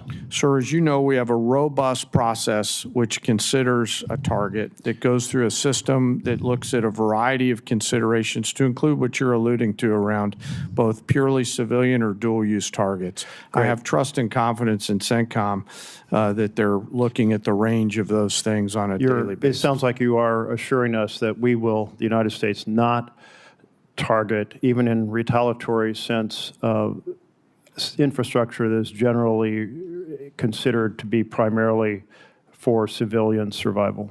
Sir, as I mentioned, we have a robust process, and we have the most professional military force. It'd just be nice to have you say yes, because this is international law. Yes, if sir, you understand the international law. I do, sir. I've got a lot of lawyers that help me understand. Thank you. Yes, sir. And will you get back to us on that Yes, question sir, of whether we targeted the desalination plants, and if so, why? My time's up, but I do want to express encouragement to look at what the negotiators have put forward, or advisors, as to whether a 10-day break could facilitate returning to dialogue that might find a path forward. Senator Hyde-Smith. Thank you, Madam Chairman, and I want to thank all three of you for being here today. I am going to direct my first question to Secretary Rollins, and again, I want to commend you publicly for the outstanding job you're doing at USDA. You know, this is my world. As former Ag Commissioner, I hear from a lot of producers in Mississippi, and they are so pleased with your performance, and that is just truly genuine right there. But I'm pleased to see the administration's supplemental request as for ag producers, because before I comment on that, I just want the entire committee and administration to take note of the tremendous timber losses as well in places like Mississippi due to winter storms and the tornadoes we've had there. It is significant, and I certainly look forward to working with you with the concerns of the timber sector. Regarding this supplemental, you know, our row crop producers, as you've mentioned in your opening remarks, they are truly in a serious situation. I've talked to multi-generation farmers back home who are the best of the best that did not even plant this year because they could not make the numbers work. And producers in Mississippi and nationwide, we continue to face these economic conditions. They're not going away anytime immediately or soon, but we've seen the commodity prices drop and the input costs just go through the roof. If we want the next generation to stay on the land, Congress, we're going to have to take this opportunity to provide this critical market assistance for our farmers and enact policies that build structural demands for commodities like the Buy American Cotton Act, that year-round E15, all of which would make the paths better, more favorable for these producers going forward.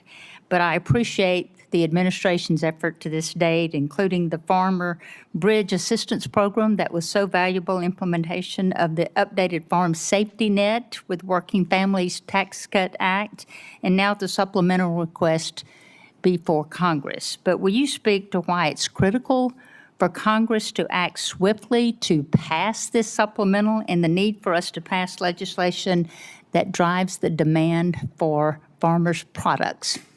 Yes, thank you, Senator, for your kind words. A couple of really important points. Number one, as we work to open the markets around the world, and we're seeing, as I mentioned in my opening remarks, just extraordinary numbers. That $50 billion agricultural deficit we inherited a year and a half ago is now down into the 20-ish billion. We expect it to go down significantly this year. Again, the highest price we've seen in over a year in corn is today, and soybeans is today, et cetera. Your point, Senator, about opening up the domestic markets is really important, whether that's E15, renewable fuel standards. Obviously, the RVOs came out, which is a reason for the drive up in some of our row crop prices in the last month, which is really important. But also, as I mentioned, bringing the cost of inputs down. We are expanding fertilizer, the largest ammonia plant. We're going to break ground in Louisiana in 2 weeks, reshoring, bringing back to America real fertilizer production. And then also the long term, we got to figure out how we are doing these supplementals and these bridge payments, which we have to do for these farmers to survive. But what we're seeing is just survival. And we're seeing a lot of the input companies, equipment, seed, fertilizer, make record profit. So we've got to be able to dig into that as well. But as of today, ensuring that we can keep these farmers farming while we're opening the markets, while we're bringing down the cost of inputs, is paramount for a secure America. And that's why this is so important today. Thank you very much for that. And Secretary Hegseth, thank you for being here and the amazing job that you're doing. I have the utmost respect for you, your team, and what you're accomplishing. But I as well am committed to ensuring that our warfighters have all the tools necessary to accomplish the mission in Iran and whatever else that they need to defend our nation's interest. The supplemental request is in line with that goal. And I'd like to shift my conversation right now quickly to shipbuilding, which is extremely important to the state of Mississippi and our country's ability to protect itself.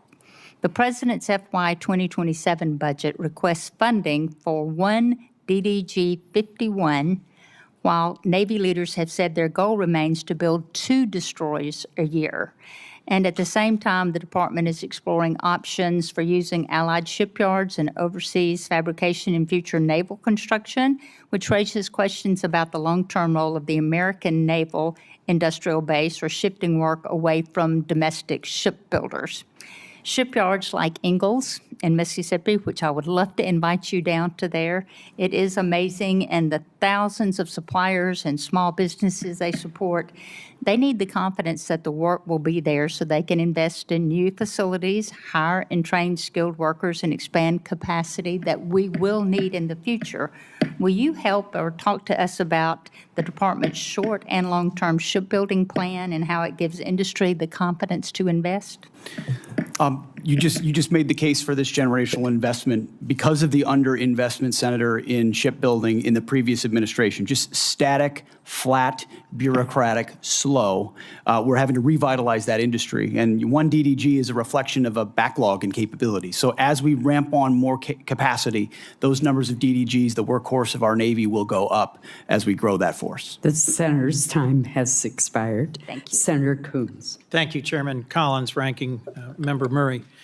Thank you, Secretary Hegseth, Secretary Rollins, General Caine, for your service. I want to start with the things I know we agree on.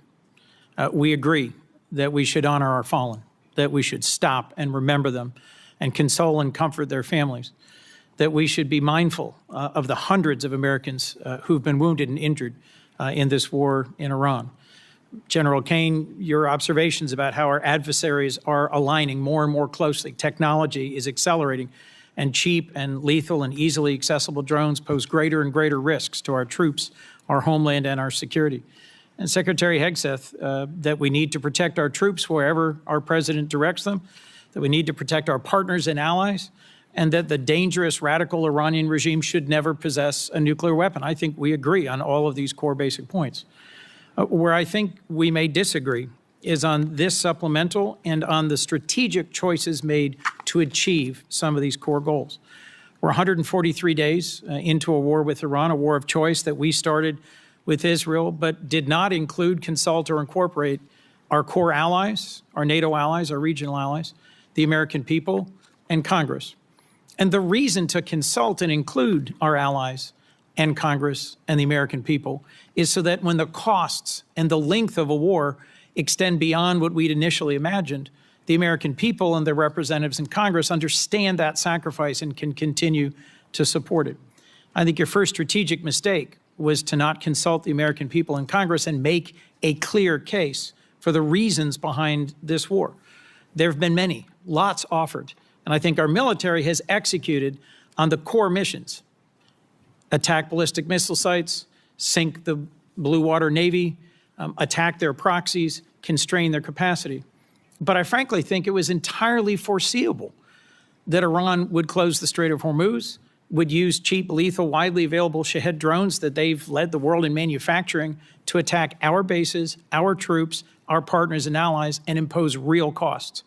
Higher costs in fertilizer, in fuel, higher costs for the world, and tragically, increasingly higher human costs for us and for our troops. So two questions, two general lines of questioning, if I could.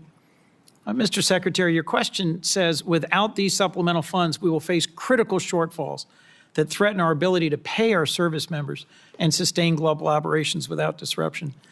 You've been asked repeatedly, there's $75 billion appropriated but unobligated. Can we really not avoid critical short-term shortfalls? What does that mean about the budget management within the department in terms of unexpected and unbudgeted wars? First, Operation Southern Spear, and then Operation Epic Fury. I would just note, I was sort of updated, 95% of that One Big Beautiful Bill funding will be allocated by the end of September in accordance with congressional intent. So these are things we said we would spend, and we told you we would spend them on, and we plan to spend them on those things by the end of September. So this is a new request based on new realities of a world we face, stepping up to meet that moment. And forgive me, Mr. Secretary, but that's news to me, that $75 billion will be out the door, allocated and spent by September. And I was simply questioning how we have ships running out of fuel in the open seas and planes being grounded and I didn't say ships were running out of fuel in open seas or planes were grounded. I'm saying we have to make trade-offs. Maintenance accounts are running everything out our of money. troops need on the battlefield, they're getting in spades and beyond. It's ultimately looking into the future. Can we invest above and beyond that, the types of munitions fast enough as we upgrade and modernize our force? That's what's at issue here in this $1.5 trillion, this supplemental, and any other additional funding that comes. Two quite different things: a $1.5 trillion base budget request and a now $76 billion supplemental. And I was simply going to point to Department of Homeland Security is sitting on nearly $100 billion in unobligated funds. You haven't requested reimbursement for the millions of, frankly, billions of dollars the department has spent on law enforcement. Second, We requested reimbursement and are getting a substantial reimbursement from DHS. that's good news, and that's news to me. And frankly, as we reflect on the service and sacrifice of those who put their lives on the line of this war, one of the things I've raised over and over and over is the ways in which this administration has dragged its feet on partnering with Ukraine in order to deploy the best-in-class sensors, detectors, and counter-drone systems to protect everything from Dover Air Force Base to our bases in the region, to our troops, to our partners. I want to see you focus on accelerating the defense of our troops and our nation, focus on accelerating the defense of our troops and this region, and a strategy that has a real chance at succeeding at the goals that we agree on. Because the strategy followed, I think, has no credible likelihood of success. Senator Britt. Thank you, Madam Chair. Appreciate all of you being here today. So since the beginning of the Putin's aggression into Ukraine, this body has passed 5 supplemental bills funding different portions of that war. You mentioned in your opening, Mr. Secretary, about not getting those munitions that had come through this body quick enough to Ukraine, and also being able to replenish those here at home. Can you talk a little bit more about that? Because I remember the previous administration dragging its feet after this body gave them directive as to what to do. So can you shed a little bit more light as to what you were talking about in your opening? Well, thank you for that question. Sometimes we forget recent history, which under the Biden administration, there were 5 supplemental requests for Ukraine, which almost every member of this body voted for to send rapidly in a bipartisan fashion for something that this committee and the administration deemed to be urgent. President Trump may take a different view, but that was the view of the Biden administration. And real quick, wouldn't you say it would be urgent to make sure that our men and women in uniform right now have everything that they need? I would argue providing for American men and women as opposed to Ukrainian men and women is a higher priority for the United States Senate. So 5 supplementals that went to Ukraine, as good as that cause may be, why is that righteous to do? But funding troops in harm's way right now, given the threat and what they're undertaking, this is a partisan exercise. And so, it's hypocrisy. And I appreciate you pointing it out. Real quick, Madam Secretary, question for you. When the Russia-Ukraine war started, we saw obviously costs go up around the world. In particular, in that region, we know that supplying of fertilizer, was tremendous. We also know Ukraine was top 5 when it came to wheat and corn and other things that we utilize, across the globe. It's my recollection that fertilizer went up about 55%. Obviously, if we were able to create stability there in the region and have peace, it would follow that then prices would likely go down over time within the agriculture world as well. Is that fair?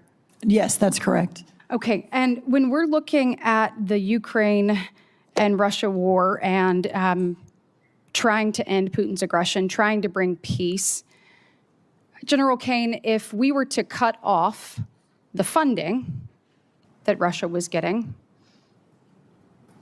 would it follow that would be a driver that could possibly lead Putin to the table? Sarah, yes, and their economy's struggling now. Thank you. And we also know, I saw reports this weekend, that it is said that possibly Russia and China, which I know you can't comment on right now, but are actually helping Iran, whether it is targeting our troops, funding, and other mechanisms. So a thing that we could all agree that ending that would be helpful. I want to just echo Senator Kennedy's comments that I think the sooner we can get this bill on the floor and passed, it'd be huge with regards to Russian sanctions. Also want to just talk briefly about the dysfunction of this body.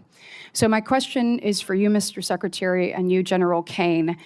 I would have to think that our adversaries, and I believe that we need to fully fund our military, making sure that our warfighter is the best ready, trained, and equipped across the planet. I think we have an obligation and a duty to not only meet the needs of the moment, but to also look at what's to come and be preparing for that. You talked about an insurance policy. You talk about what we need to do. Now is the time to do those things. But I would have to think that the dysfunction of this body, whether it's the full shutdown, a partial shutdown, not being able to pass NDAA, not being able to pass FISA, I would have to think that our adversaries look at that and it gives them a little bit more credence as to what they're doing abroad. Can either one of you comment on that?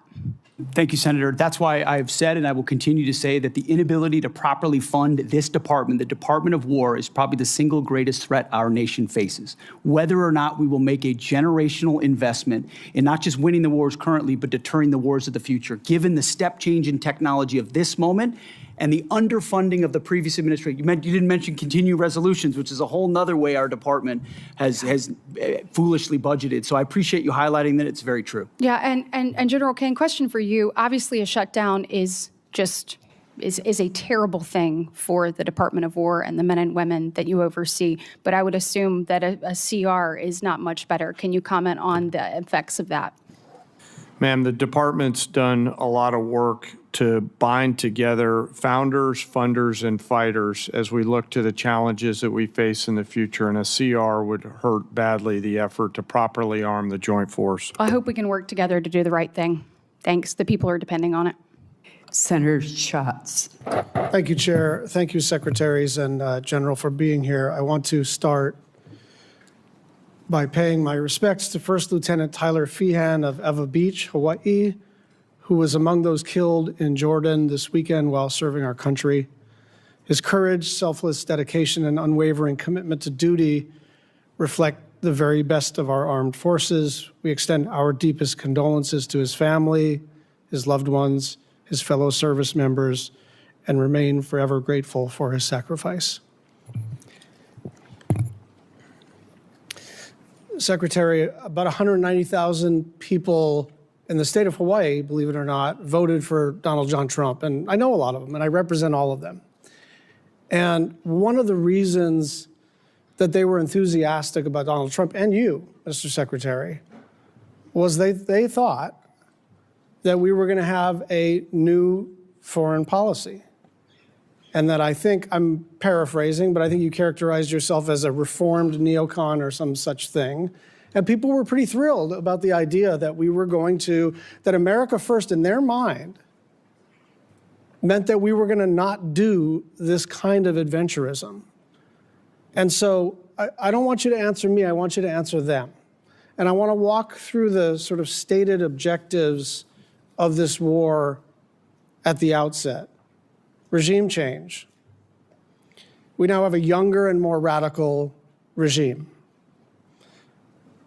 Depleting, eliminating their conventional missile capability. It's true that we've depleted their conventional missile capability. It's also true that anything the Department of War sets out to do, it usually succeeds at. So the question is not, do we kick ass? It's when do we decide to use kinetic engagement to extend our power across the globe. And it's clear that Iran still retains enough conventional missile capability to attack our bases and our interests in the region. Now, it's true that the Blue Water Navy is destroyed. It's also true, and you know this, that the IRGC has something that you may not call a navy, but it's got capabilities to touch us with drones and missiles and lay mines in the Strait of Hormuz, preventing their nuclear capability. It's also true that if you bomb the crap out of a place, they're going to have less capabilities by the end of it. But it's also true that we have not eliminated their nuclear capability, and whatever duration we've set them back actually pales in comparison to the, and I'll say it, the Obama nuclear deal, which we did without having to put our people in harm's way. And then the last objective, which has become a new objective, is open up the Strait of Hormuz. But the Strait of Hormuz was open before this war started. And so you tell my constituents why this war is going so well. I think you did accurately portray me as a reformed neocon, and members of our generation in Iraq and Afghanistan watched administrations on both sides try to project some remaking of a society in the image of America that spent thousands of lives. I mean, in Iraq, 15, I don't know the exact number, but tens of thousands between Iraq and Afghanistan, men and women lost. President Trump said we're not fighting stupid wars like that again. And he hasn't. That's why we haven't been trying to remake Iranian society, but simply in a realist, America first way, ensure they never have a path to a nuclear bomb, full stop. And he has said as a candidate, and he said as a private citizen, Iran can never have a nuclear weapon because radical Islamists with nuclear weapon will wield it over our head in perpetuity. Secretary, so President Trump ran on fighting wars differently, and we're doing so overwhelmingly. And he was very clear as a candidate that Iran can never have a nuclear capability. Yeah, so I think he's directly on par with exactly what he said he wanted. Here. I think we're understanding the limits of air power here, because we're basically at a stalemate. Someone says the Strait of Hormuz is closed, and we say, well, we got a naval blockade, and we're just going to see who blinks first. And the truth is, in order to sort of change the balance here, change the equation here, some kind of escalation would have to be considered. And if you're taking that off the table, then we are in a holding pattern. And I go back to the original 5 objectives, and none of them have been met. Some of them have changed, but none of them have been met. And with gas at now 402, with the Brent crude hit 90 today, up from 70 2 weeks ago, gas up about $1 nationwide, about $1.50 in the state of Hawaii, people want to know, why are we even doing this? Senator Fisher. Go ahead. Thank you, Madam Chair. Secretary Hegseth, I appreciated your perspective on the focus on the 4-year war in comparison to a 4-month war with a nuclear adversary. And I thought it was very well said. Thank you. If we want to support Ukraine going forward, I think the best way to do that is to dramatically increase munition production. And we need more interceptors. We have to be able to move forward. So do our allies and our friends. And let me emphasize that this supplemental does that. This is what we're talking about here today. It's one of the things that we're talking about. As a member of the Armed Services Committee, one of my priorities for over 5 years now has been on munition production. General Caine, what happens if Congress doesn't fund this $21 billion request for additional munitions? Well, ma'am, there's been a lot of work done by the department to partner with the private sector. I'll acknowledge some of the efforts that the private sector is doing to utilize their own capital to facilitate factories. If we don't, as a team, figure out how to properly fund the department, then we're not going to get the munitions, and there's going to be a lack of shared risk between the federal government and the private sector. And I think we're at a point in time in our history where we need to partner. We need to find an ability to share risk. We need to be better sellers and buyers on both sides in order to make sure that the young all-volunteer force has the weapons that they need before they are asked to go do something. What you're saying is we need to be prepared as a country. Yes, ma'am, and I hope, as I said in my opening statement, that we will find a way to make sure that we seize this moment in this time in history to ensure that we've got the right mix of munitions, high, low, scale, autonomous. What's your plan B if the supplemental doesn't pass? What's plan B? Ma'am, we will always figure things out. We will always have contingencies. We will always determine a way to create multiple simultaneous dilemmas for adversaries around the world in order to create time for us to do the work that the Congress and the department needs to do together. As you've heard me say a number of times in our posture hearings on armed services and also in classified briefings, we don't have a lot of time, do we, sir? No, ma'am. That's why I said, if not now, then when? And if not us, then who? And I truly believe we're at one of those moments in history where we have a choice to make, just given what I see on the next couple ridge lines. And I encourage us to move forward. Thank you. Mr. Secretary, how would this request scale munitions production and be able to accelerate our delivery times? In the past, previous administrations would sort of send the same amount of dollars into trying to encourage companies to build another factory and add an additional shift. What this munition request does is fulfills deals that our department have cut with these companies. First, multi-year procurement, where these companies that make SM-3s or Patriots or THAADs or Tomahawks. What was the priority for our NDAA a couple years ago? Absolutely. When we put that And you in? have provided that authority, multi-year procurement. And now those companies are spending $4 billion, $5 billion, $3 billion on building their own new factories that then produce 2x, 3x, or 4x the amount of munitions than they did in the past, and they paid for it. So actually, in this budget, which is $21 billion, as you mentioned, it saves $18 billion over the FIDIP on munitions because we're buying munitions at today's cost and not at 5 or 7 years from now when we will also get them. I hate to interrupt, but we're running out of time. We also have the request includes $4.1 billion for our space-based capabilities, and that includes the AMTI and our space data network capabilities. And these really underpin the long-range kill chains and allow our warfighters to detect and also then to track the airborne threats. So, Mr. Secretary, what's the risk to the joint force if we delay these programs until FY28 or beyond? Senator, not being able to see, not being able to sense before an adversary is able to engage one of our capabilities, and which means falling behind in the domain of space, which means falling behind at every other domain. Great, thank you. And General Caine, do you have anything to add on that about why Congress can't wait? I think you make such an excellent case on that. No, ma'am, I'll stick with the words that I offered. Secretary Rollins, thank you for your focus on year-round sale of B-15, for taking care of the horrible disasters we've had in Nebraska. We appreciate you coming out. And I have a couple things more, of course, that I want to bring to your attention, but thank you very much. Thank you, Madam Chair. Senator Van Hollen.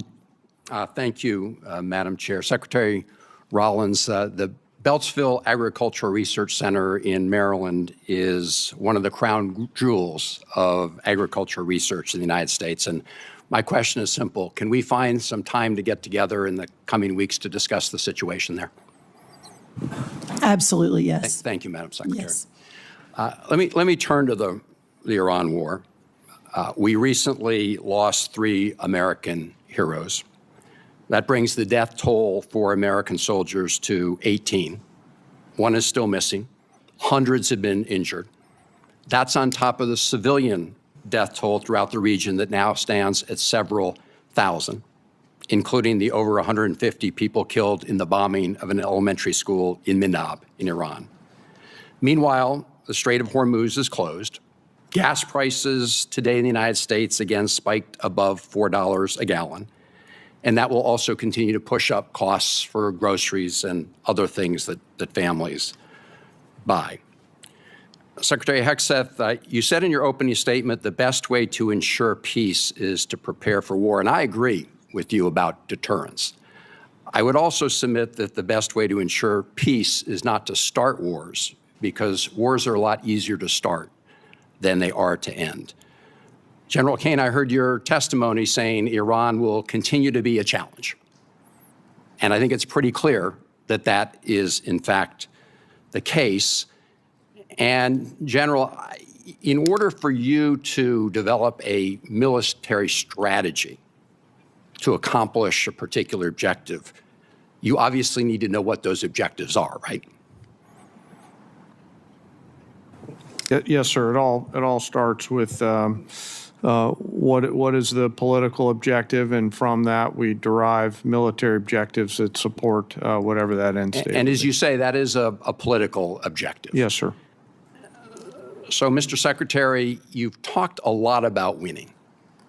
You've talked about winning in your testimony today. You've talked about winning throughout the Iran war, and we all like winning. But I think the American people deserve a definition of what it means to win in Iran, because this war has dragged out for a lot longer than certainly the President of the United States indicated. Indeed, the President said on March 24th, and I'm quoting, "We've won this war. This war has been won." Do you know what the President meant by that back in March? Well, Senator, I would just note that militarily, I mean, Iran has been completely overmatched and crushed from the beginning, militarily. Their capabilities are nowhere near ours. I would take issue with your characterization that we started this war. Iran started this war 47 years ago, and they've killed thousands of Americans, including our brothers on the battlefield in Iraq. Iran has been targeting us for a long time. Mr. Secretary, we didn't start it, they did. Let me just ask you this, since you said that what the President meant by his statement on March 24th, I think that we had sort of defeated Iran militarily. But that is not the entire objective of this war. I don't think there was ever a question about whether the United States, with its superior military, could destroy a lot of Iranian assets, military assets, or other assets. That was never a question. But when most people think of winning the war, they think that that means the war is going to come to an end because we've won. And the President said back in March that we'd won. So I guess my question to you is, how are we going to define winning? I hear back in March, you said about the Iranians, and I quote, "Whether they will have a ceremony in Tehran Square and surrender, that's up to them." So my question, Mr. Secretary, reopening the Strait of Hormuz is necessary in order for us to win, right? That's just a simple yes or no question. You asked me what the overarching objective is, and I would say ensuring Iran never has a nuclear weapon. That's been clear from the President from day one. That's why Midnight Hammer was undertaken, to obliterate their nuclear sites. That's why we're watching their nuclear sites. That's why that was a part of negotiations, ensuring that the next generation of Americans don't have to deal with an Iran that wields a nuclear weapon. Since that's what you're leading with, Mr. Secretary, let me just say this. You said after Midnight Hammer, and I'm quoting, "Our bombing campaign obliterated Iran's ability to create nuclear weapons," unquote.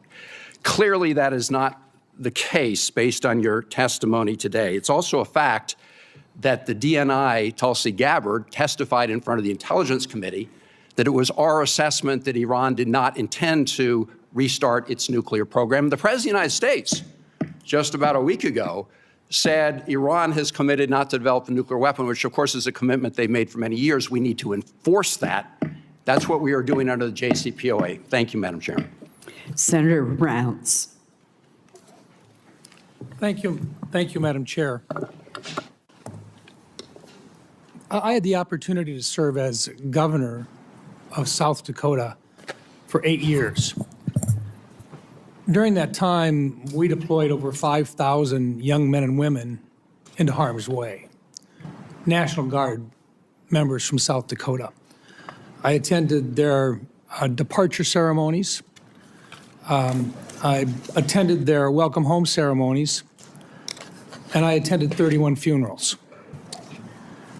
One of the main reasons that I decided to come to Washington was because I never wanted to see young men and women going into harm's way again if they didn't have the best leadership, the best training, and the best equipment possible. Now, this body, the Senate, with regard to the Iranian war, to date, this body has chosen not to impose war power limitations on the President, nor have we pushed for the withdrawal of forces from the theater.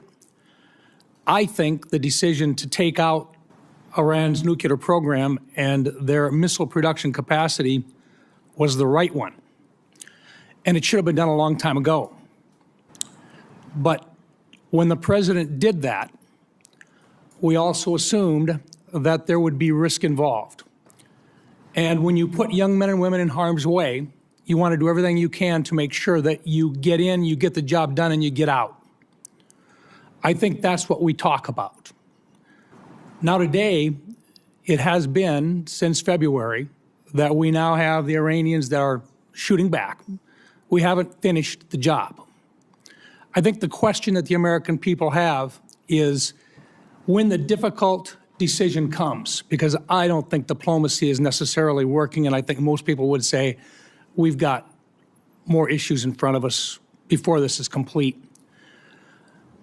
For General Caine, when the time comes and the president is asking for the decisions about the options available to him to appropriately end this war favorable to the United States and to take care of this problem permanently, are you prepared to provide him with the appropriate options that he is going to have to make a decision to choose from? Sir, I always provide the president with appropriate options and risks that he can choose from. And those options that he will have to choose from will cost money. And that's our role here. Because if we don't do it right, young men and women die. Yes. The question to you, sir, is this.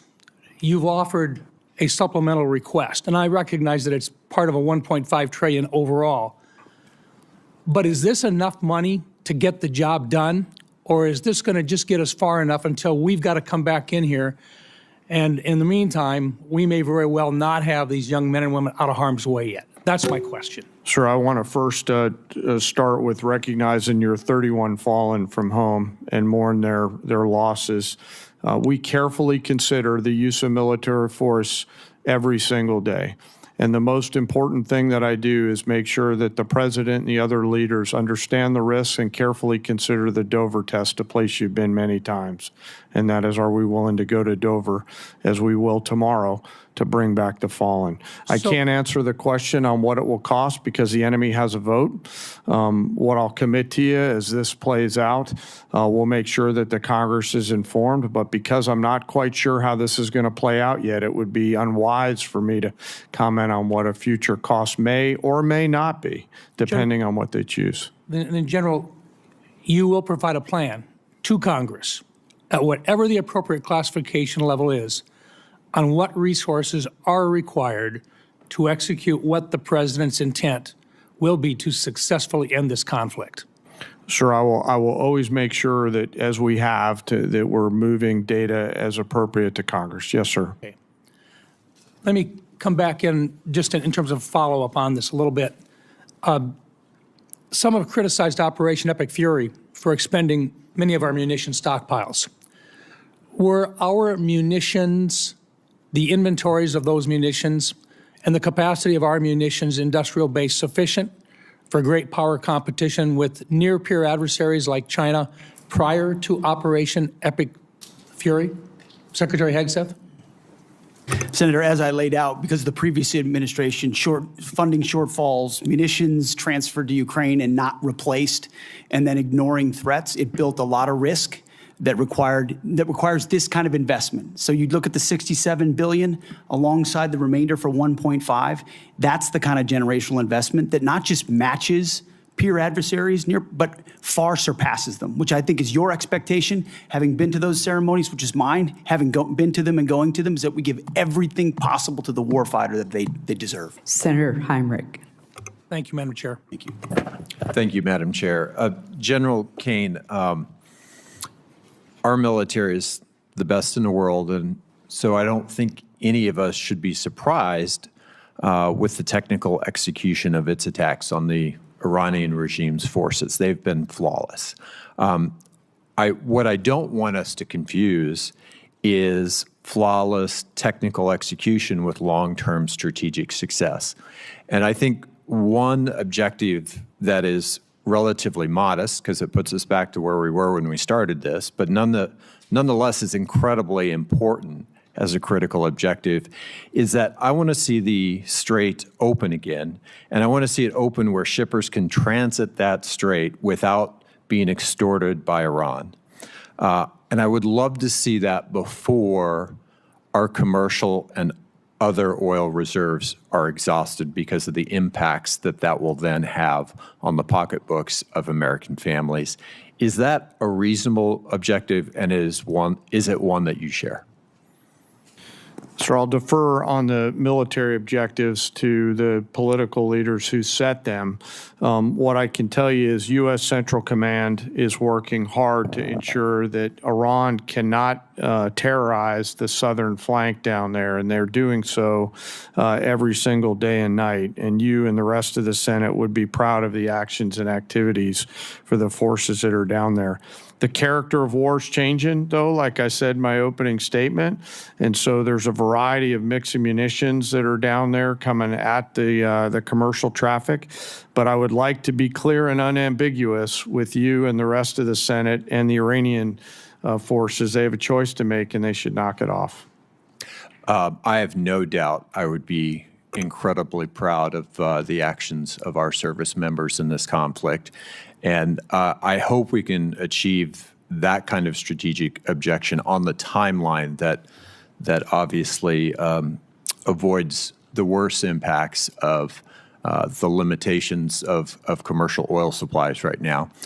Secretary Rollins, I want to shift gears. One of the things that you mentioned in your opening statement that we appear to agree on is that there is simply too much consolidation in a number of agricultural sectors. You mentioned fertilizer and seeds, but in particular, I want to talk about the meatpacking industry because in a previous Trump administration bailout, about $90 million went to the corrupt Brazilian meatpacker JBS. I think that Congress really intended those funds to go to American ranchers. So I want to ask you, what are you going to do this time around to ensure that the proposed relief dollars that we're talking about today, that those funds go to American producers instead of to the very foreign corporations who have created the business model where ranchers bear the risk and meat packers reap the profits? Well, that's right, and we're obviously at a 75-year herd low. There are a lot of reasons for that, but working to solve for that. Number one, the Department of Justice is investigating right now significantly the four, but especially the two foreign-owned. Number two, USDA is investing significant funds in deconsolidating packing and supporting mid-size and smaller packers around the country. I know that wasn't your question, but just to answer the bigger question, which is a really important one. But from my perspective, what the Trump USDA 2.0 has been hyper-focused on small and mid-sized farmers and ranchers. We have worked really hard on the $40 billion that has already moved through to make sure that that goes to where it is intended, which is not multinational foreign agricultural corporations. I very much support the efforts of the Department of Justice. I think there is a very important antitrust case to be made here. At the same time, I've watched as your department has rescinded 3 important rules that were put in place to protect farmers and ranchers from unfair practices by the large meat packers. Those rules were supported by the American Farm Bureau and the National Farmers Union. Explain that discrepancy to me. Which rules? I'm not tracking. The inclusive competition and market integrity rule, the transparency in poultry grower contracting and tournaments rule, and the poultry grower payment systems and capital improvement systems rules. The packers and stockyards, I think is what you're talking about. So we are executing an additional review on that. I think that the point is very well made, that sometimes that inures to the benefit of the larger corporations. As I have begun to make a larger case and a more vigorous case in the importance of deconsolidation, we'll be taking a second look at that. And I would love your input. And I would very much support deconsolidation. Thank you. Senator Houston. Thank you, Chair Collins. Thank you all for being here today. In my brief time in the Senate, I've learned that we're really good at embracing our oversight role, but oftentimes there are many people who don't want to do their jobs in terms of funding the government on time and actually doing the work that we're supposed to do as appropriators. And I'm not for blank checks. I believe everybody should be accountable, but I also believe we should do our job. And now We have a supplemental funding request that we're discussing today. We're waiting on getting an NDAA done. Despite the chair's best efforts to facilitate forward an appropriations process, there's question of whether that will get done on time in September. And my question, start with you, Secretary Hegseth, just to talk a little bit about what the consequences of failure, what this really means to not do this on time, because I've talked to defense contractors. I as a former executive, a member of an executive branch, I know that the legislative branch often thinks, well, no matter when we get this done, we just wave a magic wand, we pass the bill, and it all magically happens. But that's not how it happens. It takes time for people to, you have businesses out there who are going to rely on to build these weapon systems who don't know if they're going to get paid. They can't plan. They can't staff up. They can't order the equipment. They can't do any of these things unless they know that the money's actually coming. So what are the consequences of not just doing this, but doing it on time in a timely manner? Senator, thank you. I think the consequences of dysfunction in funding this department put at risk I think a first time in 25, 30-year reform effort to change how we do business as a department. We're going to war with the Pentagon bureaucracy because the bureaucracy existed to defend just a few systems and processes and companies. We need all of American industry coming into our department. And if you talk to industry, they've never seen anything like what our deputy secretary and our department are doing right now to run fast at speed. But it counts on this body and others funding this department in a way that can fulfill the deals that we're cutting that saves the taxpayer tens of billions of dollars and gets weapons to warfighters years and years faster than we ever have in the past. So without the funding, we put at issue all those deals, all the reforms, all the ways in which we're changing our department to move at the speed of business. So it's not just dollars and cents. It's demand, it's predictability, it's showing industry we will meet you at this moment. And if we can't get past our dysfunction to fund the warfighter, we put a lot of that at issue. General Caine, same question from a military point of view, not knowing if, when the funding's going to come, and us not doing our job on time, what are the consequences to the warfighter? Sure, I'll just add to the Secretary's comments. You know, it'll manifest itself in a range of ways: readiness, capability, munitions, training, cyber, unmanned autonomy. This is why I'm really asking for the Congress's help here, for us to look forward at the next couple ridge lines and to be thoughtful about the moves that we make here. And I understand the environment that we're operating in right now. But whatever structure the legislature and the executive branch determine, we need predictable capital, my investor hat on from my previous life, so that we can go out and procure the capabilities that we need before we need them. And those things are changing. You know, the advancement of small drones and things like that, we're going to have to make sure that we stay very close with the Congress so that as technology develops at a speed that we haven't seen before, that we're staying very close and partnering with the Congress to enable us to adaptively use that capital with the appropriators' buy-in so that we're arming the force properly.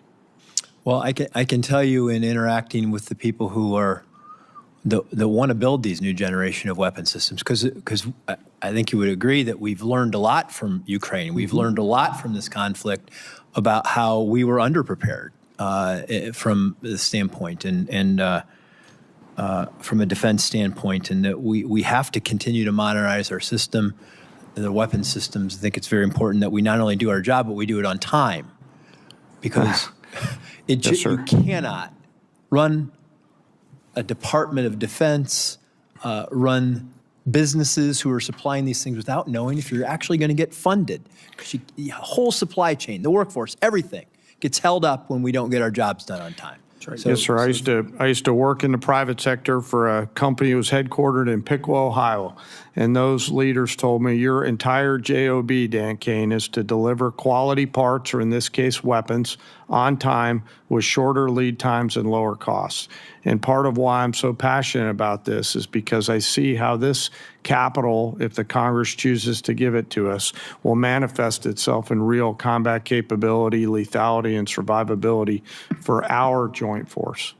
Thank you, and thank you, Secretary Rollins, for coming to Ohio and meeting with all of our ag leaders. It was great. Thank you, Madam Chair. Senator Gillibrand.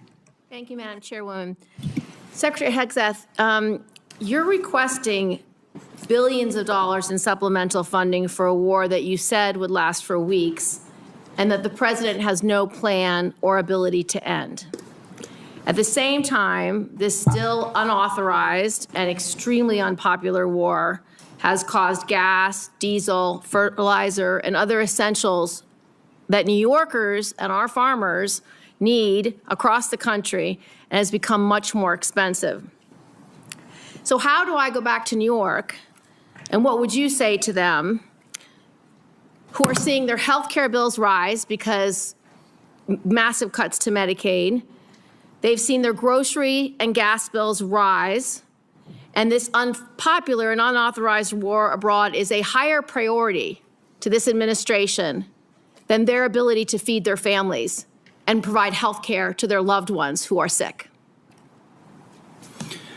Well, Senator, you're talking about political trade-offs, and our job is to deliver for the United States military and the President of the United States. And we look at the cost of a nuclear Iran, and we want to prevent that for future generations. And that requires funding and supplementals and this budget and next generation capabilities. And that's why we're here today to request some of that to ensure we can ensure that Iran never gets a nuclear weapon. So you're essentially saying you're asking for literally $1.5 trillion for a war that President Trump said he already won. You're asking for $1.5 trillion, unlimited money for bombs, but insufficient money in for the American people, for their health care, their food, their housing, and our farmers, Secretary Rollins, who we have cut SNAP program. We are not funding the losses from emergencies that have happened in blue states, particularly when we had frost. That's not true. False, you're not funding it. But back to you, Secretary Hegseth. And I would like to respond to the fertilizer and the gas. Have your chance, Secretary Hegseth. There's no reason to be rude. You are asking for unlimited money for bombs when people can't feed their families. And I don't know how this administration intends to defend those decisions to the American people. Not unlimited bombs, Senator. I'm asking for the right bombs at the right time to ensure we can deter our adversaries into the future. And that's how this is a generational investment. And it was the previous administration that didn't fund this department. The reason why they are so upset with you and this administration is because the words you have used in the past don't add up. About Iran specifically, you said that we had obliterated, quote unquote, Iran's ability to create nuclear weapons. The president made the same claim. Yet 8 months later, in February of 2026, the president launched an active war claiming Iran was within 2 weeks of having a weapon. So when you say two very different things, the American people don't know who to believe or what to believe. They just know they can't afford their health care, they can't afford their food, they can't afford housing, and our farmers are continuing to suffer. So, which is true? Was it obliterated or wasn't it? What's the status? The nuclear sites under Midnight Hammer were obliterated, but Iranians foolishly continued to attempt to pursue nuclear capabilities, which is why we destroyed their defense industrial base and so many of the other capabilities to ensure they can't get to a nuclear weapon. See, we're staying laser focused on the objective, and you're trying to make campaign commercials. No, we're not. And that's fine. So listen to this. You also say that you made the missile program, quote, destroyed and made combat ineffective,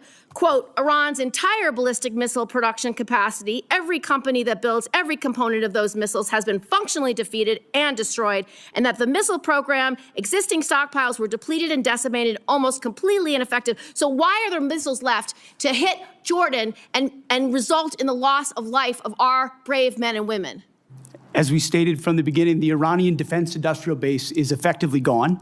But they do have underground facilities because they're the world's leading state sponsor of terrorism, and they've spent 47 years trying to hide their missiles under mountains, just like their nuclear capabilities, because they would like to get a nuclear weapon to wield it against us. You just don't know what version of the war to believe, because it's either over or it's not over. It's within 2 weeks or it's not 2 weeks. We have no missiles or we have missiles, and that consternation is why so many New Yorkers are perplexed, stressed out, and find this war to be incredibly unpopular because they don't understand the choices that the president's making. They don't agree with those choices. Secretary Rollins, So you have cut over 160,000 New Yorkers have been kicked off SNAP. What do you have against hardworking New Yorkers, children who need SNAP, and seniors who need SNAP? Well, first of all, diesel is down under Biden versus today, 581 versus 480.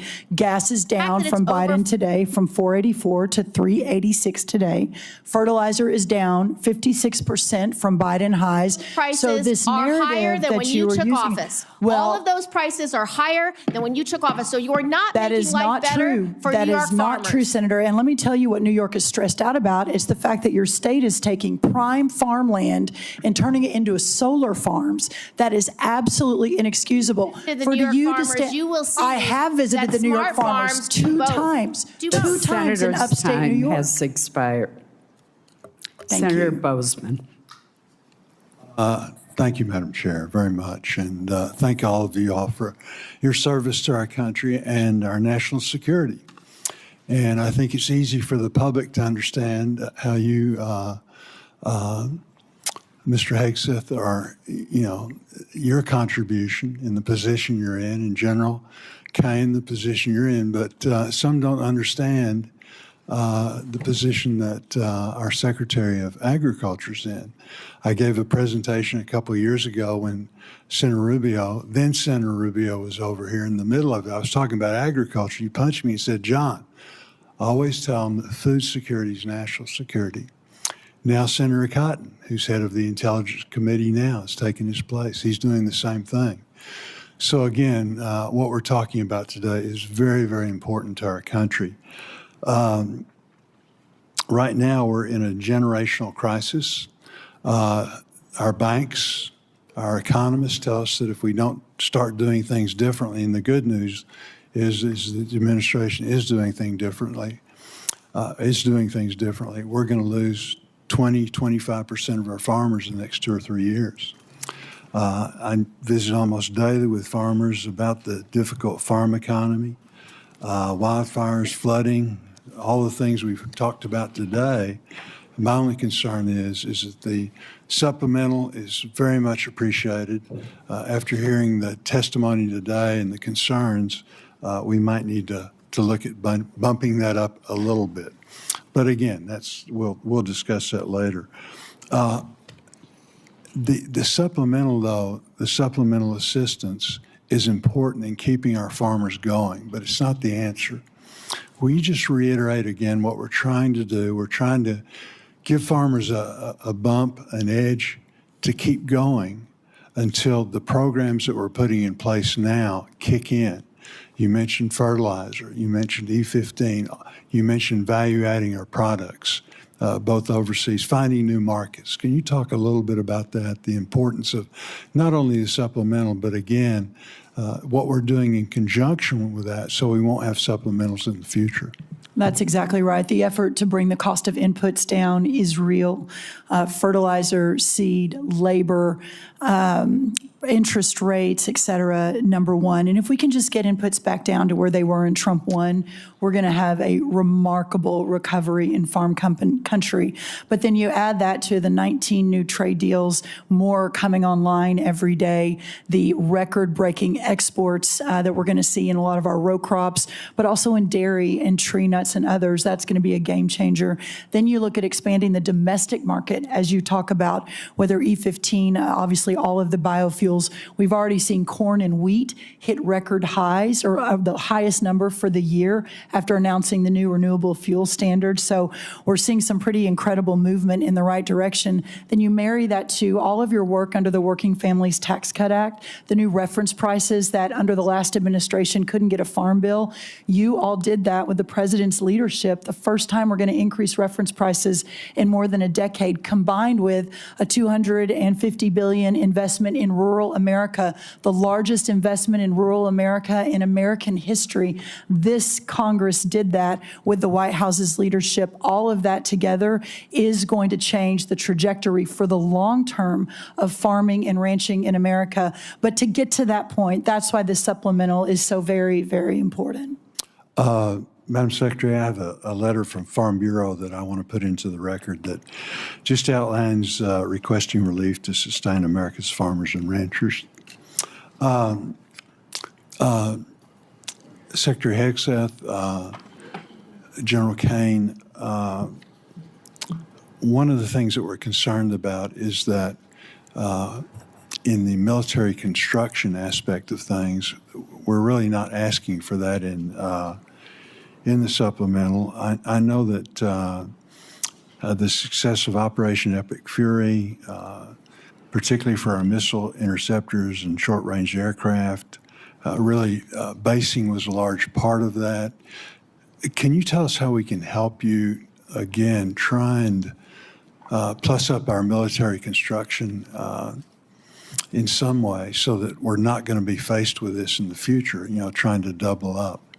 Senator, I think by Congress finding the ability to meet up to close to our the totality of $1.5 trillion means we're not making the kind of trade-offs this department has made now for decades. Those are the types of things, construction, maintenance, that fall off when trade-offs occur. And so you dig the hole even deeper. And what this budget does, first of all, it fully funds the UPA list, which is the unfunded priority list of PACOM, a priority theater, and then it gets at every single substandard barrack that we have across the department.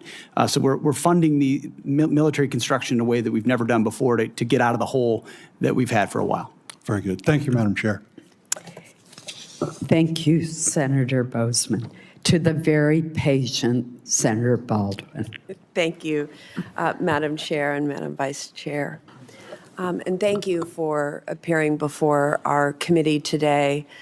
To many I represent and to me, this supplemental request is another example of this administration's misplaced priorities. Instead of spending tens of billions of dollars more for this president's war of choice in Iran, that both houses of Congress, I may add, have voted to end absent explicit authorization by Congress, we should be focusing on the needs of American families. We could invest this money to accelerate new cures and treatments for cancer and Alzheimer's. We could use it to help more families with rising home energy costs. We could use this funding to help more families afford quality childcare. We could use this funding to help more kids get free school lunch. We could use this funding to restore health care for working families. We could use this funding to support our public schools and special education.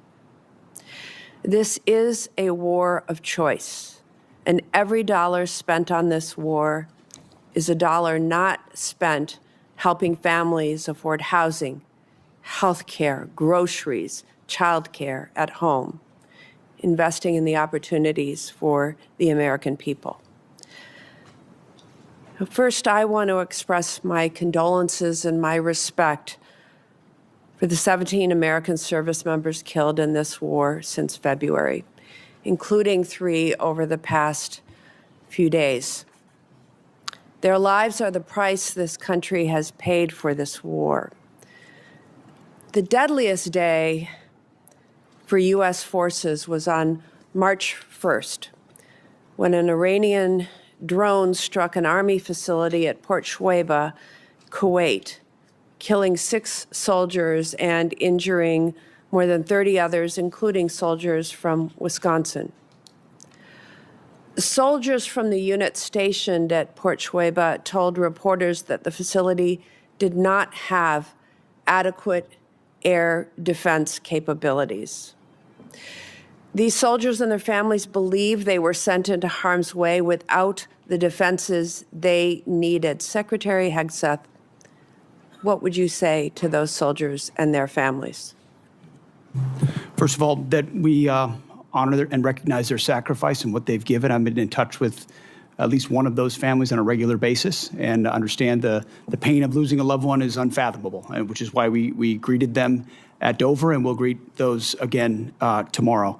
I would say in talking to Admiral Cooper, the CENTCOM commander, before all of this was undertaken, maximizing defensive capabilities, mostly by moving as many people as possible off the X, which we did in historic fashion, moving almost 90% of Americans in theaters off of where they could be a target, first of all. So bunkers that they would move into, early warning. on Fort Shuaibah And I Ultimately, will quote from the Washington Post article of July 12th.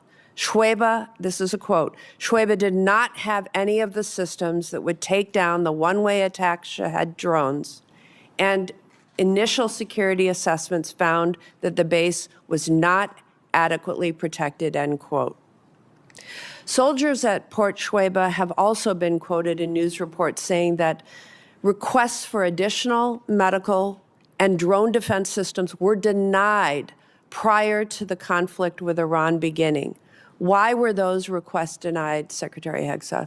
I would confer with Admiral Cooper, but it's not a single drone or defense request denied at any level that I'm aware of. We did everything we could to move heaven and earth in every single location to protect every single American we possibly could. An article from July 12th, Washington Post also quoted a soldier saying that the unit's request for an Eagles drone defense system was denied because of lack of assets. That's an end quote. U.S. Army Central has conducted an investigation into that attack. Do you commit to releasing the findings of that investigation publicly, yes or no? We'll get you the status of that. I would argue if it was a resource constraint, that's precisely why we're having this hearing today, to speed up systems to the battlefield, to warfighters as fast as humanly possible. It's been too slow in the past. It needs to be faster. The reforms we're undertaking will do the findings that. of that investigation publicly, yes or no? I will work with Admiral Cooper to make sure it's handled properly. Yes, Senator. Thank you. Secretary Hegseth, I traveled to Walter Reed Military Hospital and met with soldiers who were injured in that attack. What they told me confirmed what other soldiers have said publicly, that most of these soldiers injured in the attack did not receive proper medical care in Kuwait, in Germany, or during their initial days back in the U.S. The U.S. military has been fighting wars in the Middle East for 25 years. Why was proper medical care not immediately available to these injured soldiers, and why were they not immediately screened for traumatic brain injuries? I'm not taking issue with the characterization of individual soldiers, but I would argue that every effort was made to provide every level of medical care possible, understanding how CENTCOM operates. The senator's time has expired, and there is a vote on Senator Capito. Thank you, Madam Chair. Thank you all for being here. Thank you for your service. I want to begin because the last time that I saw you, Secretary Hegseth and General Caine, was at the Pentagon when you honored Andrew Wolf, who was attacked here in D.C. in November, and then the honor that you have given to Sarah Beckstrom and her family, who lost her life that day as well. I know that you've been in constant contact with Andrew and his family, and you also know that the great faith that they have in the Lord above is what's really brought them to the point where they are now. So let's keep them all in his prayer. I am interested in Senator Baldwin's question because I do have a soldier from West Virginia who is making a very similar complaint. So whatever follow-up we can do, I would like to do that. I'd also like to recognize the three most recent service members that we lost, because we talk about them as service members and soldiers, but I haven't heard them say their name, and they're so young. First Lieutenant Tyler James Freehan, Private Isabella Gonzalez, and Sergeant Michael Swinton. You will be, greeting their families and, unfortunately, their caskets as they come forward tomorrow. So my question is, we've heard a lot about why we shouldn't be voting for this supplemental, or questions as to, is that really necessary, or why? I guess my question, General Caine, is, what's the consequence of not passing this supplemental? Where do you see that hitting us most deeply? Yes, ma'am. It will manifest itself in a few different places. Most significantly, it'll be in military personnel-related matters. We'll figure out how to pay soldiers and sailors, but that would be a strain. Operations and maintenance costs, and then the ability for the department to take some of this capital and wisely invest it in future combat capability and things like AI, UAS, counter-UAS, hypersonics, and space. So not only would it hit us today, but it could hit us tomorrow as well. Yes, ma'am. I actually view this as forward-looking. As we look at the future picture and the various risks that we're facing, the supplemental and the budget, frankly, help to ensure that we are properly arming the joint force for the myriad of potential contingencies that we face in the future. Thank you. So as we look at one of the, I think, best successes under your all's leadership at the Department of War has been the fulfillment of the recruitment in every branch. I remember last year, I think, or maybe the year before, only the Marines could brag that they had made their records, and now I think that many the other branches you're far exceeding what has previously done. So that tells me that American young men and women want to serve their country. They want to be safe. They want to do the right thing. So how does not funding them, and if they think that their salaries may be short, or we're going to have a continuing resolution, or we're going to shut down the government, how can this chill what has been one of the greatest successes, I think, in terms of not just today's force, but the force of the future? And Mr. Secretary, I'll ask you to answer that question. Well, in a brass tax sense, this $1.5 trillion budget in its totality sees a 7% pay raise for junior enlisted, 6% for your NCOs and junior officers, and 5% for senior officers. So it's a significant reflection of the value we place on top of the other increases that Congress has provided them. If we were to have to, and we're going to do right by the troops, we're going to make sure they get paid, but it's going to put strains on training and readiness and all the other aspects of O&M over time, which makes its way down to the unit level. When you're saying we're focused on training and readiness and lethality, but we have to cut back on training because Congress can't get the money we need to the department, that's discouraging at every single level. And when young men and women join this War Department, we want them moving immediately into the training pipeline at the highest possible level with the best possible equipment. And they've seen that thus far, and that's led to historic recruiting momentum. We need to keep that momentum going. Yeah, and I would say that it could have the reverse effect. If this is troubled waters here and lack of confidence, which we see on the other side of the aisle there, and questions that I think wouldn't be asked if it were not of a political nature, we're going to chill our recruiting efforts here for our young people as they look forward to serving their country and becoming that patriot they want to be. You're right. Or return to the valley under the Biden administration, where not only did they not meet the goals, but they had to lower the goals and then didn't meet the lowered goals. And then now we don't have the readiness we need as a force. Thank you very much. Thank you all very much. Thank you, Secretary of Agriculture. I'll get to you another time. Thank you. Senator Murphy. Thank you all for being here today. Secretary Hegseth, the American people either didn't want this war from the start or were deeply skeptical of this war because they have seen this country make the same mistake over and over again in wars in the Middle East, and that is to create either unrealistic or open-ended objectives. You said in March that the United States was, quote, on plan to defeat, destroy, and disable all of Iran's meaningful military capabilities at a pace that the world has never seen before. Obviously, as we've discussed here today, that objective has not been achieved and is not going to be achieved. Iran is adept, more adept than even at the start of the war, at hiding their capabilities or repairing after damage we have done.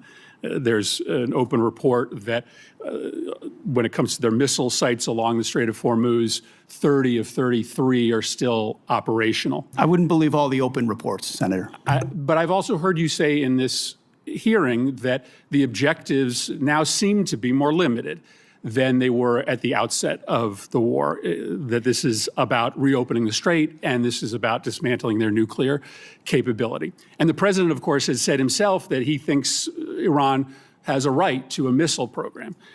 So my question is pretty simple. Is it correct that it is no longer a war objective to destroy all of their military capacities? This is what the president has said.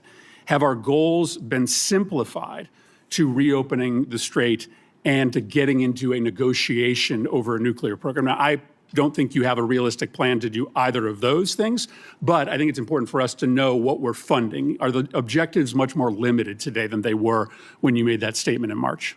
So I think the objectives have been consistent and clear from the beginning. And I would contrast it to North Korea, where a conventional buildup was used to hide a nuclear capability that eventually evolved to a point where it couldn't be contested. And what Iran continued to do, even after Midnight Hammer, was try to build that conventional capability to dare anyone to stop them from pursuing nuclear weapons. So getting after their conventional capabilities, missile launchers, defense industrial base, their Navy, was all part of it ensuring they can't blackmail us into pursuing a nuclear capability. Laser focused on Iran will never have a nuclear capability. That's the promise the president has made and that he will keep in every way. I think it's important. It is still a war objective, either through military action or through a diplomatic agreement, to destroy and disable all of Iran's meaningful military capacities, including their missile program.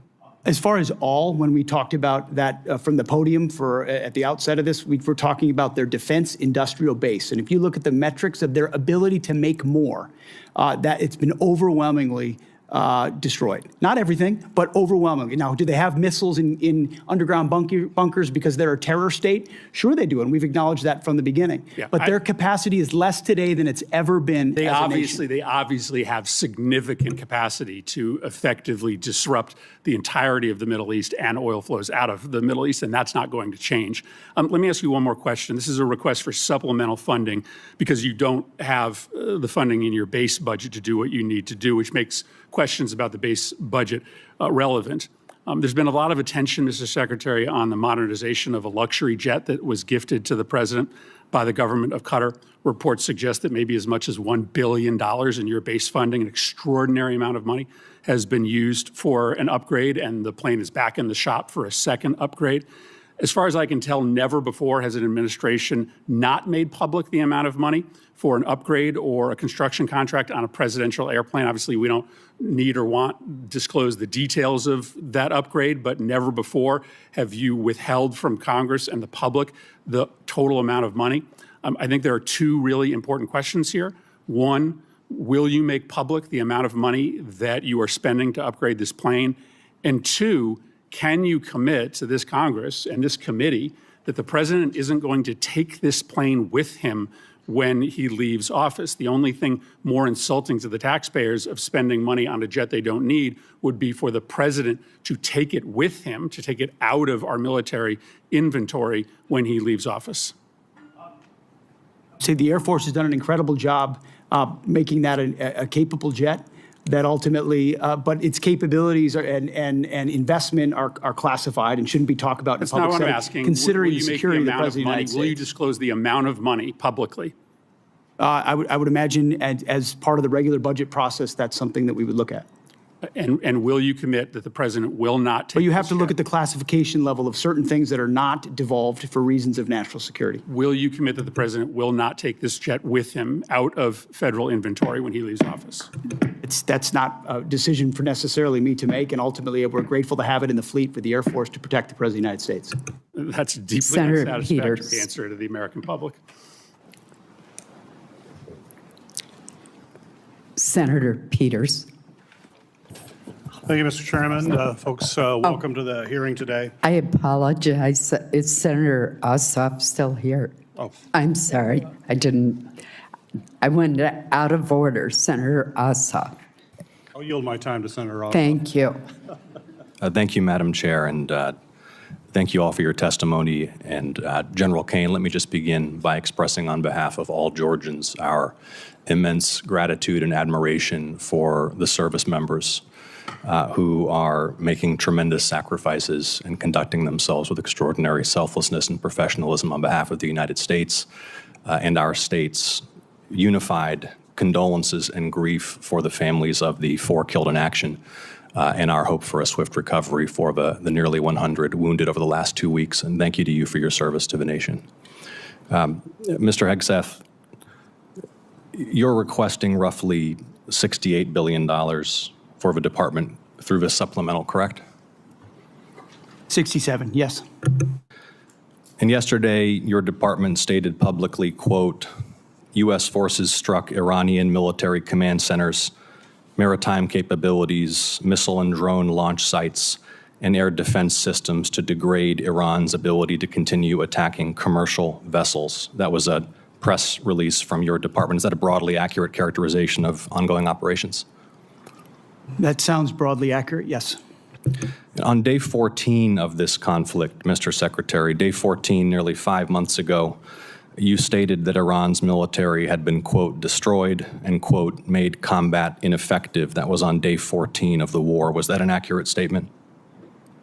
They didn't have a Navy any longer. It was completely sunk. Their missiles were buried underneath a lot of their underground facilities, and their defense industrial base has been almost completely destroyed. So as far as a military assessment of Iran's capabilities, it didn't mean by any stretch of the imagination absolute zero, but their capabilities Mr. Secretary, at the lowest level you they've been in stated a very that long time. on day 14 of this conflict, in the second week of the conflict, you stated that Iran's military had been, quote, destroyed and, quote, made combat ineffective. Was that an accurate statement?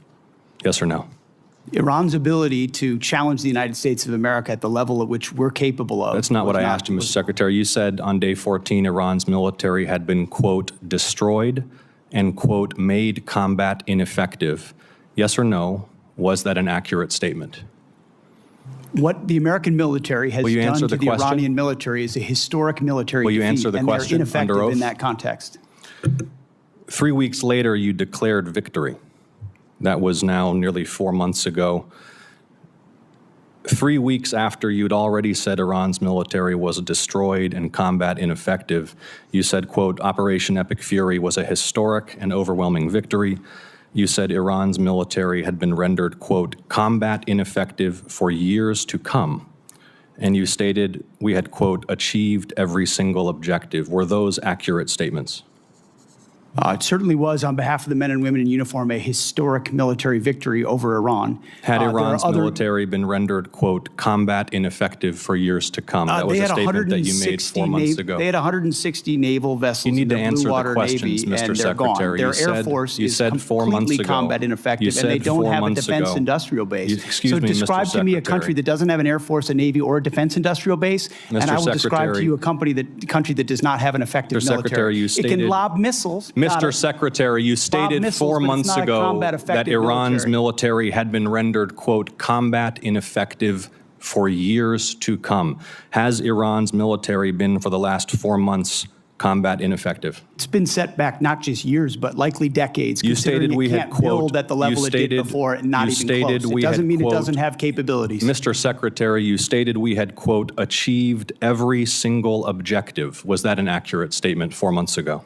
The main objective of this was to ensure that Iran never gets a nuclear weapon. Their main sites were obliterated. We're watching over them, and we're holding them at issue. If they don't give them up at the table, there's other ways we can take them away. Early in the conflict Iran will on never day have a 3, nuclear Mr. weapon. Secretary, early in the conflict, day 3, you said one of those core objectives was to, quote, destroy the missile threat. And as you restated on day 5, to, quote, obliterate Iran's missiles and drones. Those were clearly and repeatedly stated core objectives of the campaign, which 4 months ago you declared had been completed victoriously with every single objective achieved. Were those objectives achieved 4 months ago? No one ever stated that every single missile was gone. Ultimately, combat ineffective means they're not able to dig them out of their UGFs and shoot Had at the us. missile It threat doesn't mean they been don't have defeated underground 4 months facilities ago? where they put missiles in them and hold on to them because they're the world's largest state sponsor of terrorism. So we never expected they would stop having capabilities to shoot. The question is at scale against an opponent like the United States of America, which went toe-to-toe with them, and Iran couldn't. You stated on March 8th, day 9 of the war, on 60 Minutes, you assured the American people of Iranian surrender. Does that remain your prediction? Ultimately, Iran will never have a nuclear weapon to threaten the United States of America. That has been the objective, and it remains so. So just to review, you will not answer whether your statement made on the 14th day of the war that Iran's military had been, quote, destroyed and made combat ineffective was a truthful statement to the American people as you sit here and ask for tens of billions more for the conflict. Senator's time has Had a expired. historic and effective military campaign against the largest state sponsor of terrorism. Won't answer the question. They never Senator get a nuclear Peters weapon, Senator. is recognized. Thank you, Madam Chair. And thank you to our witnesses here today. I want to begin by first echoing my colleagues' comments that we've heard throughout the hearing here and join them in mourning the loss of American service members who were killed in action these last few days. My thoughts are with their families, with a service member who remains missing, and with all those injured during the strikes, and I will continue to pray for their families.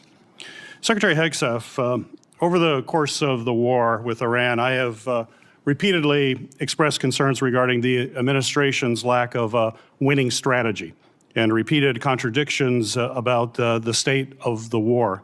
It frankly doesn't help that you and your president continues to mislead the American people. You and the president have repeatedly said that the war, as we've heard over and over again, is almost over or already won. In fact, the president alone has said the war is almost over more than 30 times. On March 1st, the president said, we'll be done in 4 or 5 weeks. On March 9th, he said the war was very complete. On April 8th, he declared total and complete victory, 100%, no question about it. On the same day, you declared Operation Epic Fury was a historic and overwhelming victory on the battlefield, a capital V military victory by any measure. And yet today, July 21st, we have soldiers whose remains are sadly going to be returned to their deeply grieving families tomorrow. Clearly, the war is not over yet. After months of conflict, our strategy to win remains unclear. I have long said the United States has the strongest military in history in the world, and I have no doubt that our brave service members can execute any mission and prevail in any battle. But without a clear winning strategy, we're at risk of being in another forever war that'll put our service members in continued harm's way and continue to cost taxpayers billions of dollars. Secretary Hegseth, despite your failure to win this war, you are back now before Congress asking for almost $70 billion in additional funding. You're asking the American people for a blank check because, once again, the Trump administration's efforts have been an utter and complete failure to win this war to this point. So my question for you, sir, is how is your strategy different than what we've seen in the past? So far, we have not seen a strategy that's been successful. You mentioned nuclear material is the primary goal of the war. It still exists. We haven't dealt with that issue yet. You talk about the destruction of missiles, and yet the missiles that we saw hit recent targets are actually somehow more lethal, more deadly, more maneuverable than what we have seen in the past. So they're obviously improving their munitions. The Strait of Hormuz is still closed, reminding everybody it was open before the war. Prices were lower for everybody until the war, and it still remains closed. And of course, tragically, people, service members, our war fighters, who we care deeply about, are still dying. So what's different? Mr. Hegseth, Secretary Hegseth. I think your characterization of this incredible effort as a failure is reckless. And I think it's irresponsible. And I think it smears the sacrifice of the troops that are out there making on behalf of the American people to ensure that Iran never gets a nuclear weapon. Shame on you and others who call this a quagmire and a failure, and then you want to turn around and say you support the warfighter. Either you do or you don't. Is the nuclear material still there, I can sir? get you a ticket out to CENTCOM and talk to what those Americans are doing, and how committed they are to this effort, and how they want to ensure that Iran never threatens their families with a nuclear weapon. That's the kind of intensity that our warfighters have about making sure that Iran isn't capable of doing that. Secretary Hegseth, if you listen to my comments, you would have heard me say how amazing our warfighters are. I heard failure. And the word heard, I heard exactly what you said. I will tell you how I use the word failure, because I use the word failure to their leaders. You, sir, are the failure, not the men and women who are on that front line, not the men and women who hold up their honor with distinction. But if there's a lack of a winning strategy, they're in harm's way. Their leaders have failed them. And that's what's happening. We have political leadership. You don't have a strategy. You don't have a long-term plan to actually win this war. Win the war. The men and women are going to be able to do it, but they need to have leadership. When will you show leadership? We have leadership. When will you show leadership? Why don't you show some leadership and stand up to your fellow Democrats who won't fund the troops, who stand and play partisan politics while you don't give us the money? You want to stand up here and talk about the troops? You won't show any political courage to actually fund our department because you have Trump derangement syndrome and can't actually commit to anything meaningful. So I put this on you, Senator. Secretary Hegseth, you have trillions, you have over $1 trillion, you're asking for $1.5 trillion. It's not a question of money, it's a question of leadership and understanding what it takes to actually win. Political cowardice of Democrats who won't fund the troops. Senator's time has expired. This will conclude our hearing. I want to thank our witnesses for being present and the committee for what has certainly been a vigorous discussion. For any senators who wish to submit additional questions for the record, those questions will be due in 7 days on Tuesday, July 28th by 5 p.m. I'm going to ask the Vice Chair if she has any final comments. I do very quickly, and thank you, Chair Collins. This was really an important discussion about the state of this tragic and disastrous war and how we should be spending Americans' tax dollars on families instead of this president's war of choice. Unfortunately, this hearing has done exceptionally little to justify the president's request or to instill confidence that this administration has an exit plan or a strategy to end the war. This war has cost us a lot.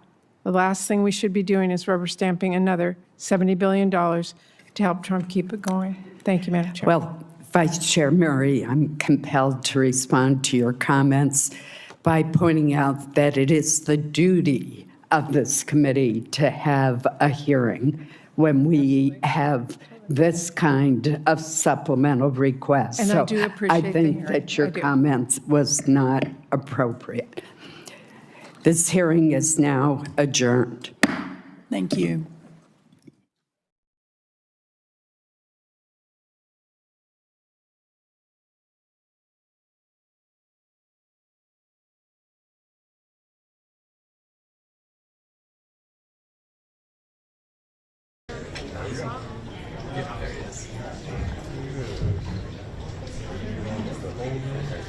What's up, guys?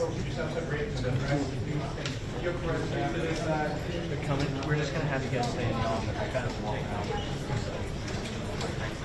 out.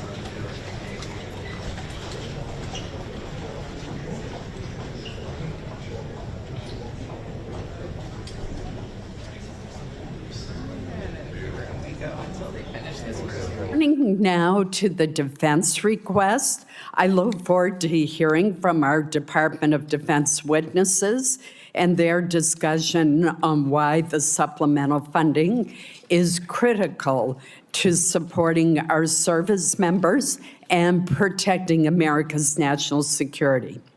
There are certainly divergent views on this committee about the decision to use military force against Iran. The Senate as a body has already taken numerous votes on these issues and will likely continue to do so. But irrespective of our differing views about the military operations, the fact remains that there are must-pay bills and urgent requirements facing the department that affect the ability of our troops to be well-trained and, more broadly, of the U.S. military to deter and defend against potential aggressors worldwide. I would note that some of the requirements, such as the shortfalls in munitions, have been well known to this committee for some time, and prior to the conflict with Iran, there has been bipartisan support to address these shortfalls. While these munition shortfalls have been years in the making, they are growing increasingly urgent. We should not undermine the readiness of our service members for any engagement or refuse to rebuild critical capabilities. Our men and women in uniform do not decide where they are sent or the missions to which they are assigned. Congress has a responsibility to ensure that they have the tools, the training, and the support that they need to accomplish their missions.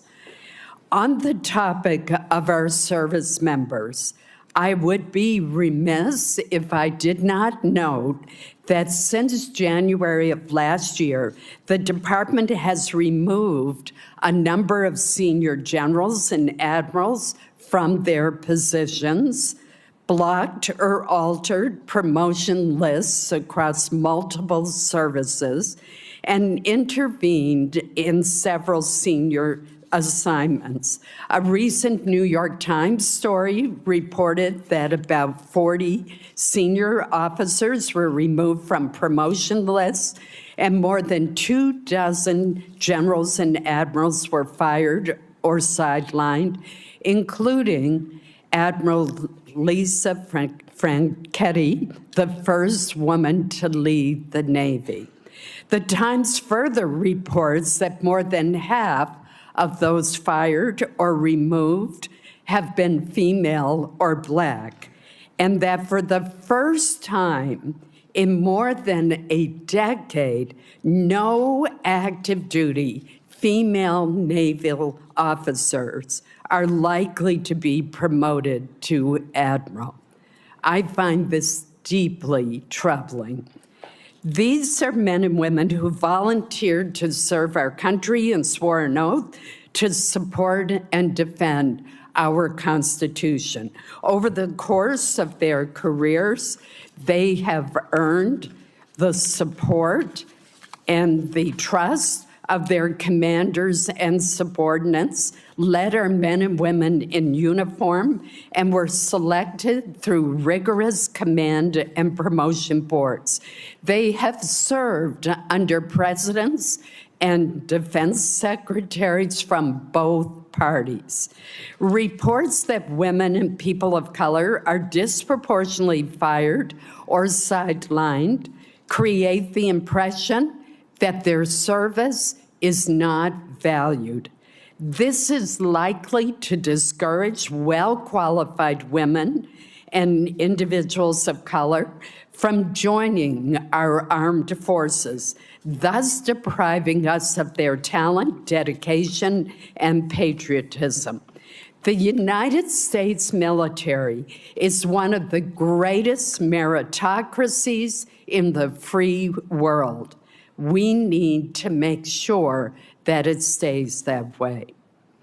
I now recognize Vice President Murray for her opening statement. Thank you very much, Chair Collins, and thank you to all of our witnesses who are here today. I first, too, do want to acknowledge the loss of one of our colleagues on this dais. Like so many, I was very shocked and saddened to learn of Senator Graham's passing. We disagreed on many issues, but there was no denying the energy that Lindsey brought to this job. And whenever we could, we found common ground and managed to get something done. So I just wanted to express that my heart goes out to his family, friends, and loved ones today. Now, I want to start with a few facts. 143 days ago, President Trump started a war of his own choosing with Iran. He did not consult Congress. He did not get authorization from Congress. He did not build a coalition of allies. He did not make a case to the American people, nor did he ever win their support. 2/3 of Americans opposed the war. And the president's decision had catastrophic costs. 17 American service members have now died. And that includes 3 who tragically lost their lives over the last few days, and another is still missing. Several hundred more have been injured, including nearly 100 who've been hurt just in the last few weeks. We owe all of them and their families a debt of gratitude that we can never repay.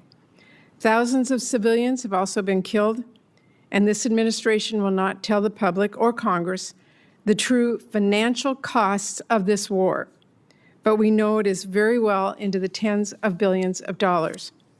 Tax dollars we could have spent helping people afford health care or building new housing have now been lit on fire by a president who blundered us into a disastrous war. And the cost to families' bank accounts are staggering. Economic growth has slowed to a crawl. Inflation has shot up about 50% since this war began. On average, gas cost just under $3 on February 28th. Today it is over $4 and ticking back up with the Strait closed again. Americans have now paid more than $70 billion more on gas since this war began. That is over $550 more per household. Fertilizer costs skyrocketed in the middle of spring planting. crushing farmers operating on extremely thin margins, and costing families more on just about everything they buy at the grocery store. The costs of this war have been astronomical. And what has it been for? What has actually been achieved? We hear a different rationale for this war every few days. It was about preempting imminent threats, which we now know did not exist. It was about regime change, then liberating the Iranian people. It was about destroying Iran's nuclear program and its navy. And at one point, it was about taking out its ballistic missiles until the president decided that actually, and I quote, "It's a little bit unfair for them not to have some." Trump has even suggested the war is about taking Iran's oil to, quote, "make a fortune." And now the United States' primary strategic objective seems to be to actually just reopen the Strait of Hormuz, which of course was fully open, toll-free, before this war began. President Trump has, by any objective measure, failed to achieve his goals. Our country is no safer or better off than before the war. In fact, we are considerably less safe. Our stockpiles have been depleted, and it will take years of production to fully replenish them, no matter how much money is thrown at this problem. Our global force posture is much weaker, and as assets have been moved now to the Middle East. And we are now much further away from a long-term solution to halt Iran's nuclear program than we were before Trump ripped up the deal that President Obama negotiated, which secured actual, measurable commitments and progress without ever starting a costly war. In fact, there are new reports that Iran may have moved nuclear assets into a mountain bunker, which raises concerns about whether Iran might restart its program. It used to be a pretty somber and serious thing, a president taking America to war and costing lives and taxpayer dollars. But this president has been downright flippant. The people I represent worry Trump thinks this is all a game and has sent men and women into harm's way without any sort of plan. And now that he's driven that car into the ditch, he wants taxpayers to bail him out. As the daughter of a World War II veteran and a Purple Heart recipient, the way this White House has blissfully operated with no plan for success is disrespectful to our men and women in uniform. These are patriots. They are highly trained and have sacrificed tremendously to keep us safe. They shouldn't be forced to put a show on for the president's birthday parade, or do the job of Border Patrol agents, or risk their lives in a disastrous war that the president clearly failed to think through. And as a U.S. Senator, this administration's refusal to explain what it is doing or how this war is protecting Americans, its refusal to seek authorization from Congress, and its expectation that Americans will now just pay for it all without any explanation or transparency is disrespectful. And it's insulting to the people back home that all of us represent. So here we are, 5 months later. The strait is closed. The ceasefire hasn't just disintegrated. This war is now spiraling out of control again. The president is threatening escalation and war crimes and suggesting this could be another forever war. He has told us over 40 times now that a deal is near and the war will be over soon. But now he is asking for $70 billion more and for us to just trust him it'll work out fine. Look, I've been very clear. My Democratic colleagues and I will do absolutely everything to ensure that we do take care of our service members and keep this country safe. Chairman Caine, I hope you know that every Democrat on this committee deeply respects the sacrifices that you and our service members and their families are making. Everyone who signed up to serve our country deserves to be more than an afterthought in a war that the president decided to launch despite all the blinking red warnings.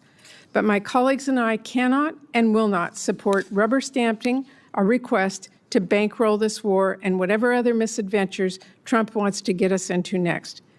The American people want to see a quick and strategic end to this war, not $70 billion of their tax dollars sent to keep it going.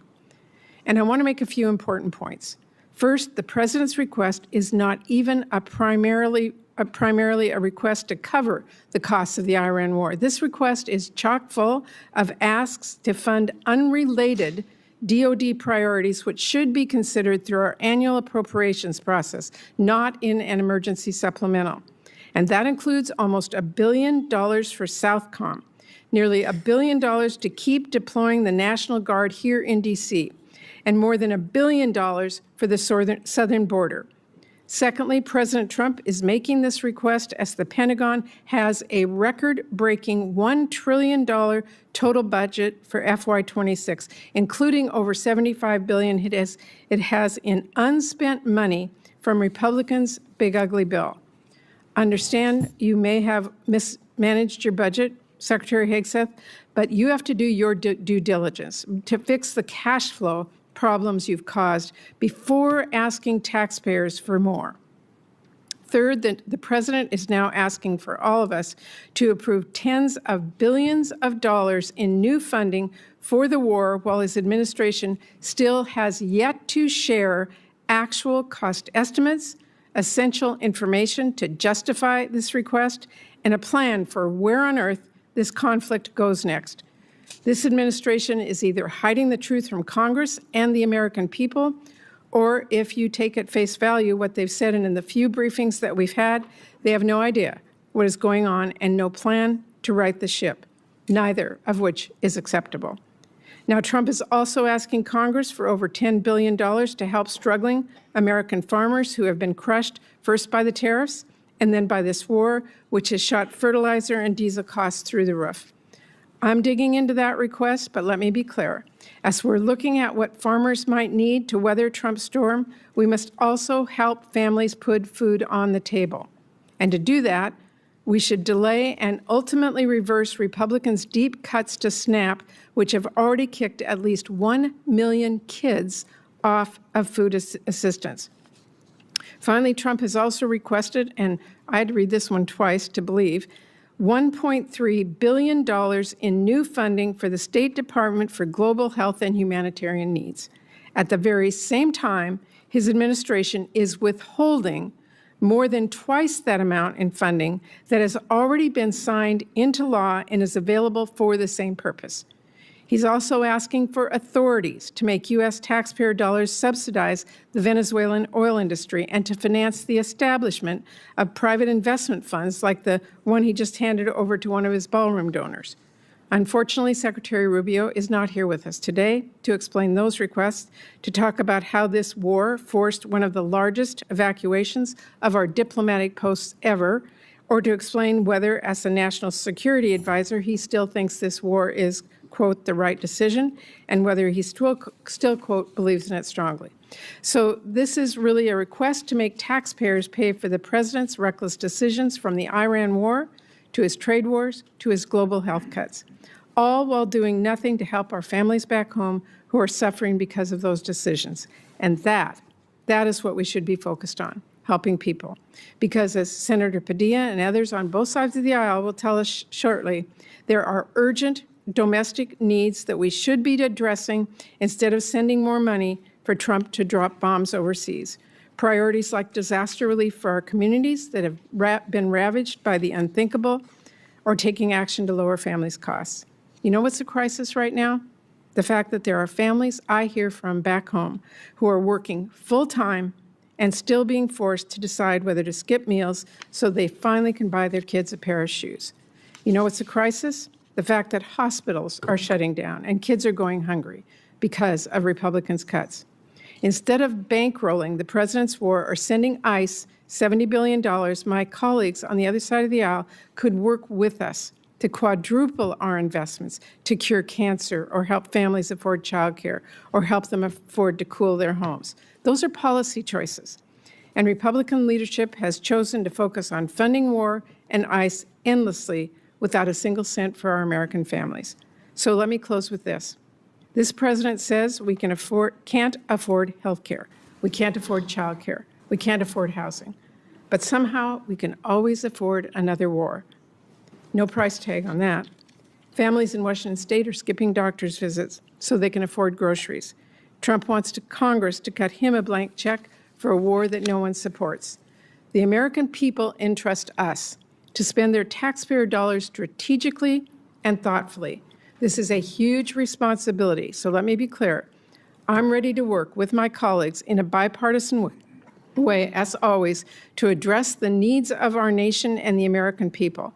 But I hope we can have real conversations about why there seems to always be money for Trump's wars, but never money for the families back home who are desperate for a little relief.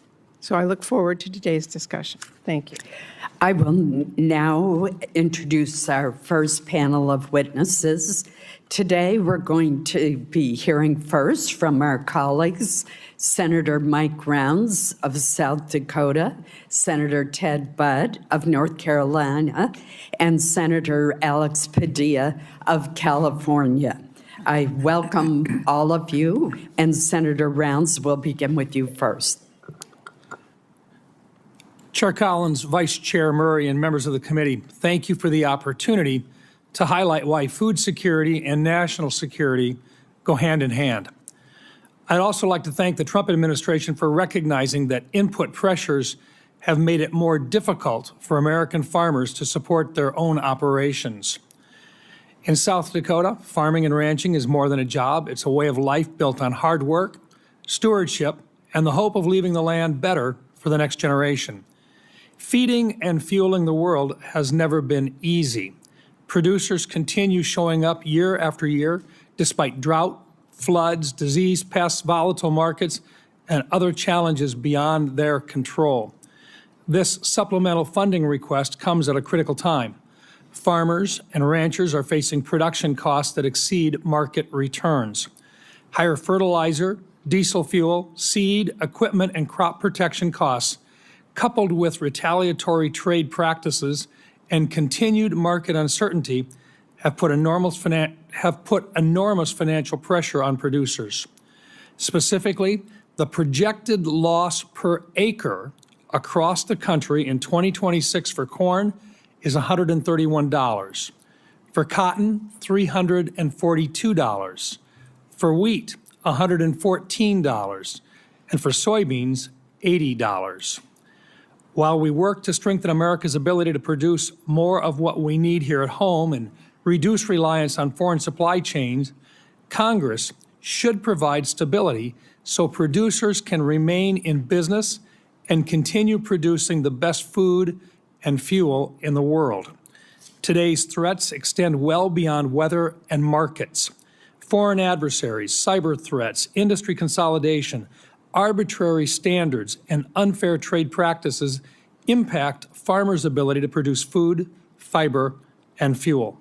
Food security, energy security, and national security are connected. We also have an opportunity to strengthen both agriculture and energy security by permanently authorizing voluntary access to nationwide year-round sales of E15. Giving consumers the option to choose a higher ethanol blend would increase domestic fuel production, expand markets for corn growers, reduce reliance on foreign energy sources, and provide families with lower cost options at the pump. Given the significant defense investments included in this supplemental, I also want to emphasize the importance of fully funding our national defense. We are living in one of the most complex and lethal threat environments since the Second World War, and the brave men and women who volunteer to defend this country deserve the leadership, training, and equipment, along with resources necessary to maintain America's military advantage. Protecting America's food supply, energy supply, and national defense are not separate priorities. They reinforce one another. This supplemental provides needed assistance to help farm and ranch families endure today's economic challenges, while Congress and the administration continue advancing long-term policies that strengthen American agriculture. I urge my colleagues to support this supplemental request to provide stability to our ag producers at this time. Thank you, Madam Chair. Thank you, Senator Rounds. Senator Budd. Chair Collins, Vice Chair Murray, members of the committee, Thank you for the opportunity to testify this afternoon to provide a voice for the people in Western North Carolina. More than 21 months ago, Hurricane Helene unleashed an unprecedented amount of rainfall on the Blue Ridge Mountains, causing severe flooding and devastating landslides. The storm left behind tens of billions in damage. In December 2024, Congress responded by approving a disaster supplemental that provided billions of dollars to Western North Carolina recovery. Additionally, North Carolina's state government stepped up by committing roughly $2.4 billion in state appropriations and redirecting more than $2 billion from state agencies for reconstruction. But the Blue Ridge Mountains' challenging terrain has made it uniquely difficult for federal programs to operate, resulting in delays and inefficiencies. And there's still work to be done. Too many projects in Western North Carolina have stalled due to insufficient funding or because of financial shortfalls from expensive debris removal and rebuilding efforts. I greatly appreciate that President Trump and Secretary Mullen have empowered FEMA to more rapidly reimburse the state and local governments for public assistance projects. However, FEMA is only one part of the equation. The Environmental Protection Agency, Department of Housing and Urban Development, and other federal agencies play a key role in disaster recovery. And much of the existing disaster funding for those agencies has already largely been allocated. When I visit Western North Carolina, I see the impacts the delays in recovery have caused. Debris still clogs the waterways. Facilities that provide drinking water and manage wastewater have yet to be rebuilt. Most concerning, some homeowners are paying mortgages on properties that are still unlivable or yet to be rebuilt. Towns have been forced to embrace expensive short-term stopgap solutions just to carry out their most basic functions for their residents. In the small town of Beech Mountain, there is no long-term water supply. The dam and water treatment plant were heavily damaged, forcing the town out of compliance with state safety standards. And as a result, the state could be finding Beech Mountain $25,000 per day. Most repairs are needed so that the water treatment plant can function long-term. If funded, this process will take at least a year and require significant diversion of utilities and/or daily water trucks just so hundreds of residents will have to have clean drinking water during construction. 3 years is too long to wait after a disaster, and we can't delay any longer. Tourism, the lifeblood of much of Western North Carolina, has begun to rebound, but there's still far too many areas that are unable to accommodate the travelers they once welcomed. But I want to highlight a few examples of success stories to show how ample funding for the last disaster supplemental, paired with exceptional planning and project execution, made an immediate impact on our mountain communities. Last July, portions of the Blue Ridge Parkway reopened after 57 landslides struck 200 miles of the parkway. This Memorial Day weekend, Lake Lure reopened to the public after an incredible debris removal and refilling project. And I want to be clear that I fully support President Trump's request to replenish our munitions stockpile and strengthen our military. And I'm also appreciative of his efforts to provide economic assistance to farmers impacted by disasters and unfair trade practices. However, to address the long-term recovery needs of Western North Carolina, more federal funds are needed. Every time I'm in Western North Carolina, people ask me to make sure that they're not forgotten. This is Congress's chance to remind them that we're serious about helping them get back on their feet. I'm deeply grateful to the members of the committee for holding this hearing, and I look forward to continuing to work with you throughout this whole process. Thank you. Thank you, Senator Budd. Senator Padilla. Thank you, Madam Chair, Vice Chair Murray, members of the committee. Appreciate the opportunity to testify on behalf of the people of California, and especially the survivors of last year's devastating fires in Los Angeles County. And I want to acknowledge that some of them are here in the audience today advocating for relief, and I'm proud to work alongside them. As many of you recall, 18 months ago, 60,000 acres across Southern California burned. That's roughly 3.5 times the size of Manhattan. Over 16,000 homes, businesses, schools, and other structures were destroyed. And most devastatingly, 31 Californians lost their lives. To respond, more than 7,500 firefighters worked literally around the clock for more than 3 weeks to extinguish the fires. And those firefighters weren't just from California. Many came from our neighboring states of Oregon, Washington, Arizona, some as far away as Utah, Texas, and Montana. Colleagues, because as Americans, that's what we do. We help each other. We don't condition our response based on who a community voted for in the last election. When Americans need help, we help. Now, walking around the Palisades and the Altadena communities during the fires and after the fires, you couldn't help but be moved by the scale of the devastation, the images of nothing standing but a chimney amongst a pile of ash. Cars literally melted into the streets or the driveways where they had been parked. In the wake of disasters like this, Congress has historically come together on a bipartisan basis to provide aid and long-term recovery funding to help communities recover and rebuild, regardless of whether the disaster was in a state represented by Republicans or Democrats. But instead of following that historical practice, this administration has left California waiting for more than a year and a half, while asking Congress to fund hundreds of billions of dollars for other purposes. I want to be crystal clear. No disaster-impacted community, regardless of where it is located, should ever be held hostage or treated as a bargaining chip for other political priorities. Californians in Altadena and the Palisades have now waited more than 18 months. Yet long-term recovery funding is still absent from even the administration's request. Instead, it asks taxpayers to spend hundreds of billions of dollars more on a war that Congress has never authorized, a war that's raising gas prices, worsening supply chains, making our country less safe, and for which 17 service members have already paid the ultimate sacrifice, with many more seriously injured.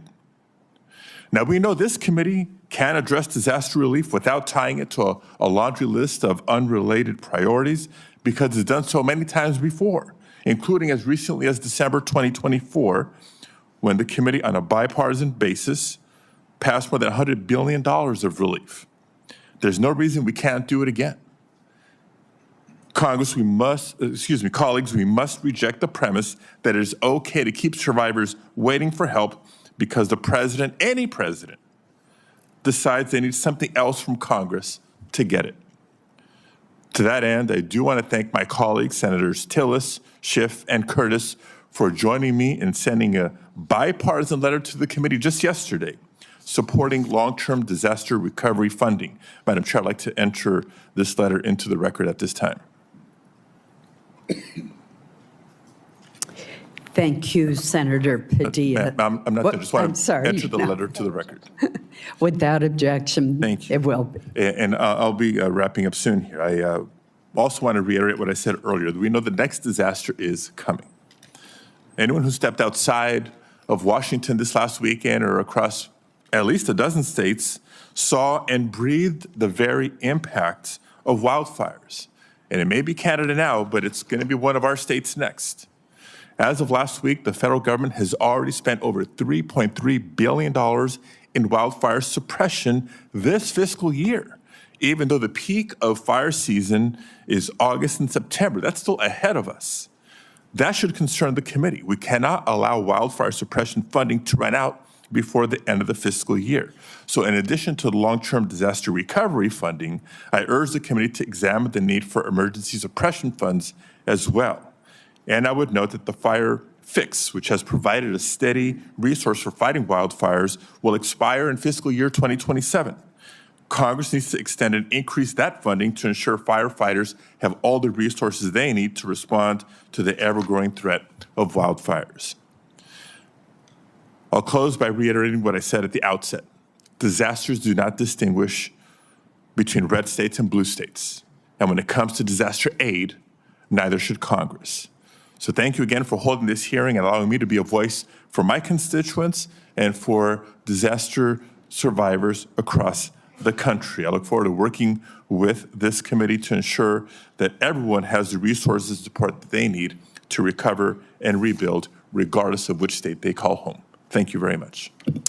I appreciate the testimony of the entire panel as we consider the supplemental submitted by the administration. Your testimony is very helpful to us. Thank you.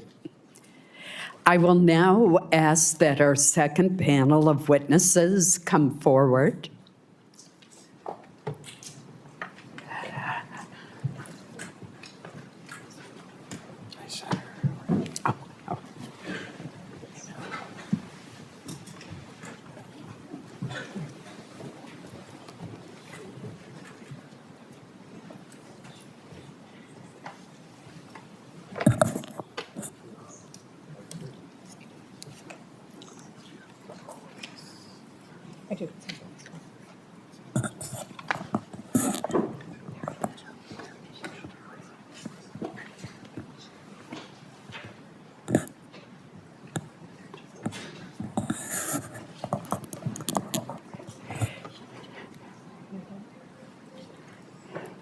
Well, leave it to our military witness to be on time.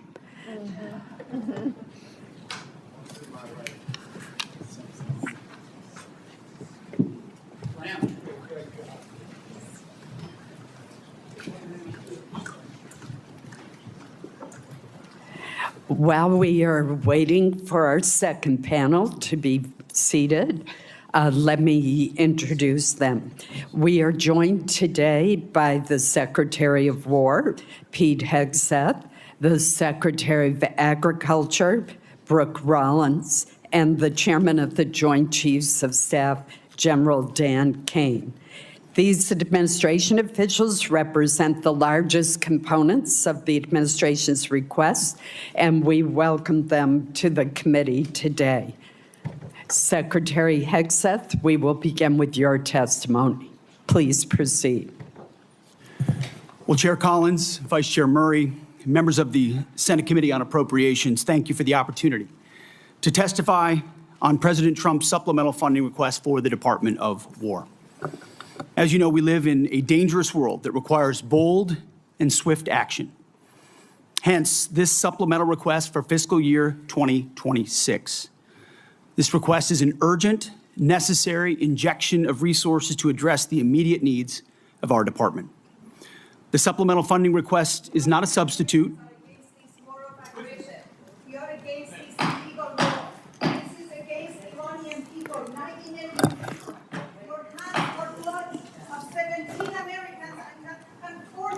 The witness will suspend until order is restored in the committee room. I know that individuals feel very passionately, but we must have order in the hearing room so that we can proceed. We're now going to move forward with our hearing, and Secretary Hegseth, please proceed. Thank you. The supplemental funding request is not a substitute for the President's full $1.5 trillion base budget request. $1.5 trillion.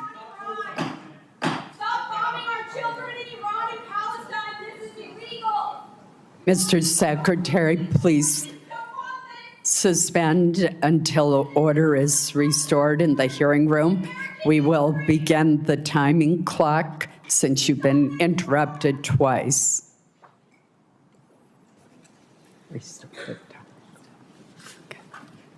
Thank you. Please proceed. $1.5 trillion is what the President seeks and what we need to defend the country. The members of this committee understand better than most that long-term strategic dominance cannot be funded through one-off supplementals. Veterans call for ending this war right now. We will have order in the hearing room.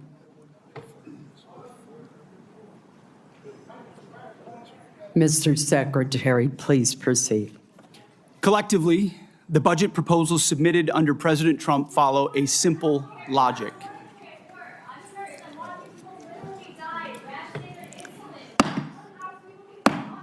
I would ask that the Capitol Police, whose professionalism I admire, remove those who are seeking to disrupt the hearing. Please proceed. President Trump's following a simple logic. The military requires a generational investment to deliver on peace through strength.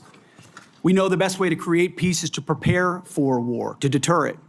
And that's exactly what the Department of War is doing, building a force so capable that it would be absurd for anyone to challenge it. As the direct result of neglected priorities and gross negligence that ignored threats left over from the previous administration, President Trump inherited a set of global and domestic crises, deferred maintenance almost across the board. Instead of steering the ship through gathering storms, former leaders let our military languish through social experiments and globalist appeasement, sheer weakness.